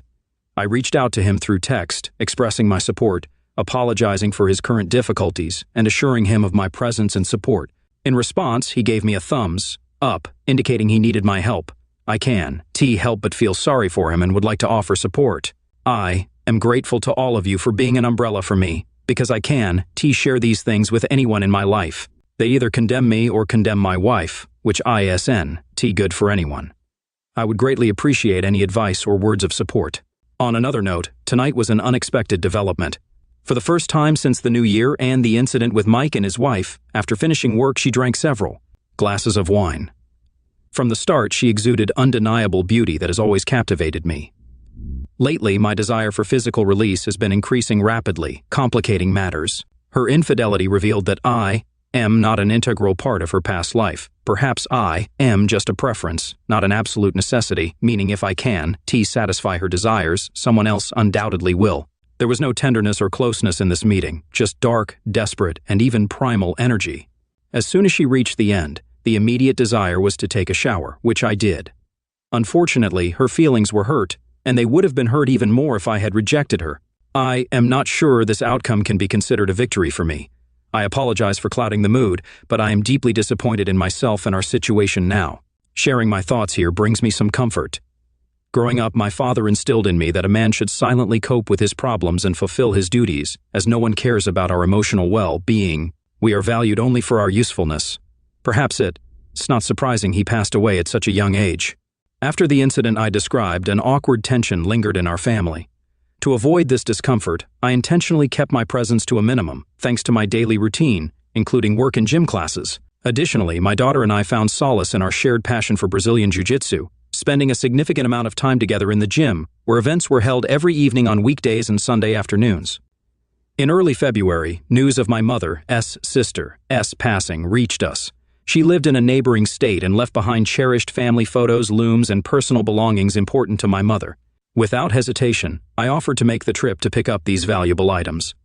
The agreement was made about 3 weeks ago, and my wife and I were planning to make the trip together last weekend. On Friday, as we were getting ready for work, I reminded her of our plans for the Sunday trip and volunteered to go alone, despite the long journey of over 4 hours each way. Even though I assured her I could handle it, I brought up my past experience with such a trip.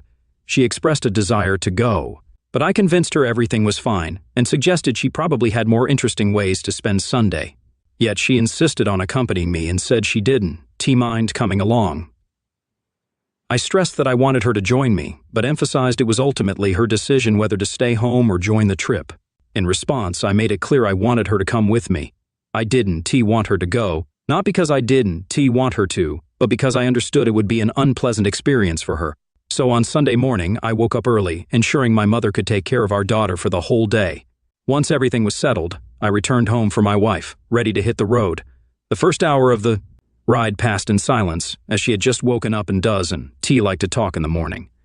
Eventually, we stopped for breakfast, refreshed ourselves with some coffee, and began a conversation, mostly about our daughter and work. Then the conversation took an unexpected turn. It was casual, consisting of small talk and nothing extraordinary. Suddenly, she inquired about Mike's well-being. Not being aware of his current situation, I admitted my ignorance, which puzzled her given our close friendship. I explained that I hadn't met with him since our last get-together for drinks a few months ago.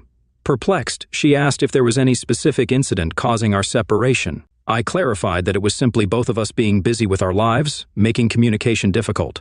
Despite my efforts to shift the conversation, she refused to back down. She started criticizing me, stating that I didn't support a friend and expressing disappointment about my absence during his tough times. She insisted that his difficulties stemmed from his wife's infidelity and the upcoming divorce. Though I sensed tension rising, I managed to contain it. Instead, I calmly told her I no longer wanted to continue the conversation and drowned out her words by playing my music podcast. Deep down, I knew this conversation was unavoidable and had to happen. I've always been better at expressing my thoughts in writing than speaking off the cuff. To prepare for this conversation, I actively participated in online discussions, which proved helpful. Additionally, I maintain a diary where I jot down questions I need answers to and articulate my thoughts for the audience. Despite my stubbornness, the invaluable advice I've received from everyone here has genuinely influenced me. Without hesitation, I decided to lower the stereo system's volume. I shared my meeting with Mike, explaining that his wife, like mine, encouraged him to live separately. I emphasized that infidelity unfortunately had become common in marriage, leading him to think his reaction was exaggerated. I conveyed that there was some truth in his wife's viewpoint, suggesting that staying with a cheater unwittingly normalizes betrayal. Furthermore, I opined that it would be crucial for his wife to witness the consequences my wife faced after losing her marriage. Perhaps she wouldn't have taken the actions she did. I also mentioned that Mike's divorce in our conversation brought back painful memories, making me reflect on her infidelity and our marriage. She reacted with anger and defensiveness, criticizing Mike and objecting again to me calling her relationship with a colleague treason. Trying to avoid a difficult discussion, I advised her to disregard this issue, expressing regret for bringing it up and suggesting we focus on the beauty of trees and flowers. In response, I turned on the radio again, and we endured about 30 minutes of awkward silence. Eventually, she seemed to calm down, apologized, and expressed a desire to talk. Reluctantly, I agreed, allowing her to continue the conversation. Her first question was whether I still loved her, and I honestly admitted that I was not sure. She claimed to know about my feelings for her. Curious, I asked how she could be sure when I couldn't figure it out myself. She said that love is an action, not just a feeling. She feels my love, because I am devoted to our family. I am a devoted father, faithfully fulfilling my duties every day, even receiving her during our separation. Even in the toughest times, she trusted me infinitely. When she needed me, she knew she could rely on me without hesitation. Being next to me, she felt confident for herself and our daughter. She believed that all my actions stemmed from love, and if she felt I loved her, she considered it genuine affection. She asked if I believed she loved me, and I confidently replied that I knew what she loved. I admitted that her life would probably be easier if she decided to leave, and love would be the driving force behind her decision. I wondered why she chose to stay despite putting our family at risk during the betrayal. I couldn't understand how she could claim to love me and still behave that way. I expressed my doubts, suggesting that something might be lacking in me, making her seek connections with another person. I was puzzled why she never raised these issues with me, stressing that she should have ended the relationship, not changed. This upset her, and she emphatically stated that leaving had not even been considered by her. She loved me very much, but I couldn't grasp how consistent and logical her words were. I wondered why she would enter a relationship with another man if she wasn't dissatisfied. I questioned if I hadn't given her enough attention to make her feel wanted and loved. Though she assured me I did nothing wrong, she admitted that, in our long-term relationship, she began taking these aspects for granted. In this situation, I might have done these actions for her out of a sense of duty or obligation. She also expressed uncertainty about our relationship, mentioning that she always noticed attention from other women. It made her feel inferior, as if she didn't have a special place in my life. She believed that, without her presence, I would have had many alternatives. This fact attracted her to a partner much older than us, short and bald with a big belly, completely opposite to me in appearance. She mentioned seeing photos of his wife, an average middle-aged woman, normal but not particularly attractive compared to her. My wife, younger and more attractive, felt she had a special place in his heart thanks to his undivided attention. She felt incredibly confident and valuable. She found great pleasure in the intense, almost obsessive desire he felt for her. She understood she was the only one causing such strong emotions in him. It had an intoxicating effect on her, almost like a potent substance. My curiosity got the best of me, and I asked if she had any suspicions about my loyalty. Surprisingly, she firmly denied any concerns, trusting my loyalty and devotion, believing I wouldn't betray her. However, when I dated other women during our breakup, her perception drastically changed, leading to a violent reaction. I questioned why I wasn't deserving of the same loyalty. She insisted she was loyal and devoted, stressing she would never change. But I reminded her of messages planning a physical relationship during a company event. To my surprise, she dismissed it, claiming it was to boost his ego and that the company wouldn't send her this year. She did it to support his faith and ensure a constant flow of attention. Curious, I asked if she was attracted to him. She grinned and denied it. Expressing my confusion, I explained her statement seemed contradictory. In response, she compared her SMS relationship to a man's use of explicit content to boost energy levels. There's enthusiasm and anticipation around her and his partner, indicating a strong bond, but it doesn't mean a lack of love. This contrasts with someone discussing their love partner, feeling cheerful and inspired by attention. As a result, her connection with me became even more pleasant. This made me reflect on how intense our relationship was before the day she talked about her feelings with great enthusiasm. According to her, this connection played a crucial role in boosting her self-esteem. She made it clear that her relationship with him had nothing to do with these feelings. It became obvious that these were the very problems she diligently addressed in therapy. However, I've never turned to a therapist because it's always been a difficult topic for me. Mental health problems were common in my father's family, who suffered from serious illnesses. Despite his condition, he managed to function well most of the time, experiencing occasional bouts of delirium. In contrast, his mother's condition was much more severe, leading to repeated placements in psychiatric clinics. Witnessing how his mother was subjected to extremely cruel and inadequate care, my father developed a distrust of mental health professionals. As a child of a father who feared doctors and hospitals, I also developed a deep-rooted distrust of mental health professionals. The constant worry that my father would be suddenly separated from his family during bouts of illness filled me with anxiety. Fortunately, I managed to avoid the same problems that my father and grandmother had, having passed the age when symptoms usually appear. I became more inclined to ignore emerging signs. I decided to abandon the idea of marriage counseling after one meeting with 2 psychotherapists left me extremely uncomfortable. Now, I don't know how to overcome the emotional burden I carry. Perhaps therapy could be beneficial, but I'm afraid my spouse can only share what's beneficial to her. It's a dilemma. When we arrived at our destination, we started packing my aunt's belongings. Spending time with my uncle has become a routine, but there's always a strange feeling when sorting out someone's things after their passing. The first time I felt this was when my father passed away. It struck me that all their possessions remained, but they were no longer there. Their whole life fit into objects, many of which might seem insignificant to us but were important to them. Unfortunately, we'll never grasp the reasons for their attachments.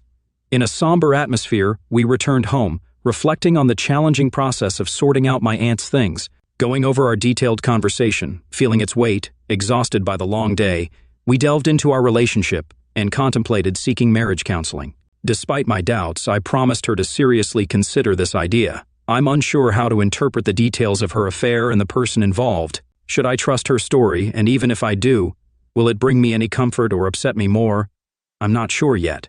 Our conversation went deeper than before, and driving played a role, allowing us to open up without looking into each other's eyes. It was almost like being in a confession booth. Opening up about some problem seems more pleasant. Maybe this will help us move forward, whether it strengthens the marriage or leads to a breakup. Nevertheless, it's progress, and I find encouragement in the fact that we both persevered through the discomfort. I managed not to withdraw, a positive step. She overcame her defensive attitude, which had hindered our conversations in the past. I may have contributed to her tendency to downplay some issues. I'm not saying her act wasn't serious. It does jeopardize the relationship. However, in my view, Mike's wife's infidelity was much more severe. She had an affair with a mutual friend, they spent time with a friend, her husband also considered close. Throughout the story, it was clear she repeatedly had an affair with her partner, even within their shared home and bed. Reflecting on it, I admitted that if my wife had shown even a fraction of such disrespect, I would have ended the relationship quickly. I firmly believe that if she had taken their relationship beyond the virtual space, I would have left without hesitation. This part of the conversation troubled me, but I commend my wife's courage for reporting the affair to HR, given the company policy against fraternization. I also informed the other person's spouse that I would take action if she didn't, stressing the importance of proper behavior. To delay the divorce process, I'm not sure how much credit is due to her, but the unfaithful wife eventually quit her job after the situation became public. Otherwise, she might have faced dismissal, though it's doubtful considering her experience and professional mentor role. However, this would have caused complications and led to his dismissal. Apparently, the betrayed spouse also decided to divorce him. My wife and I are working on preserving our family, gradually rebuilding our faithful and spiritual connections.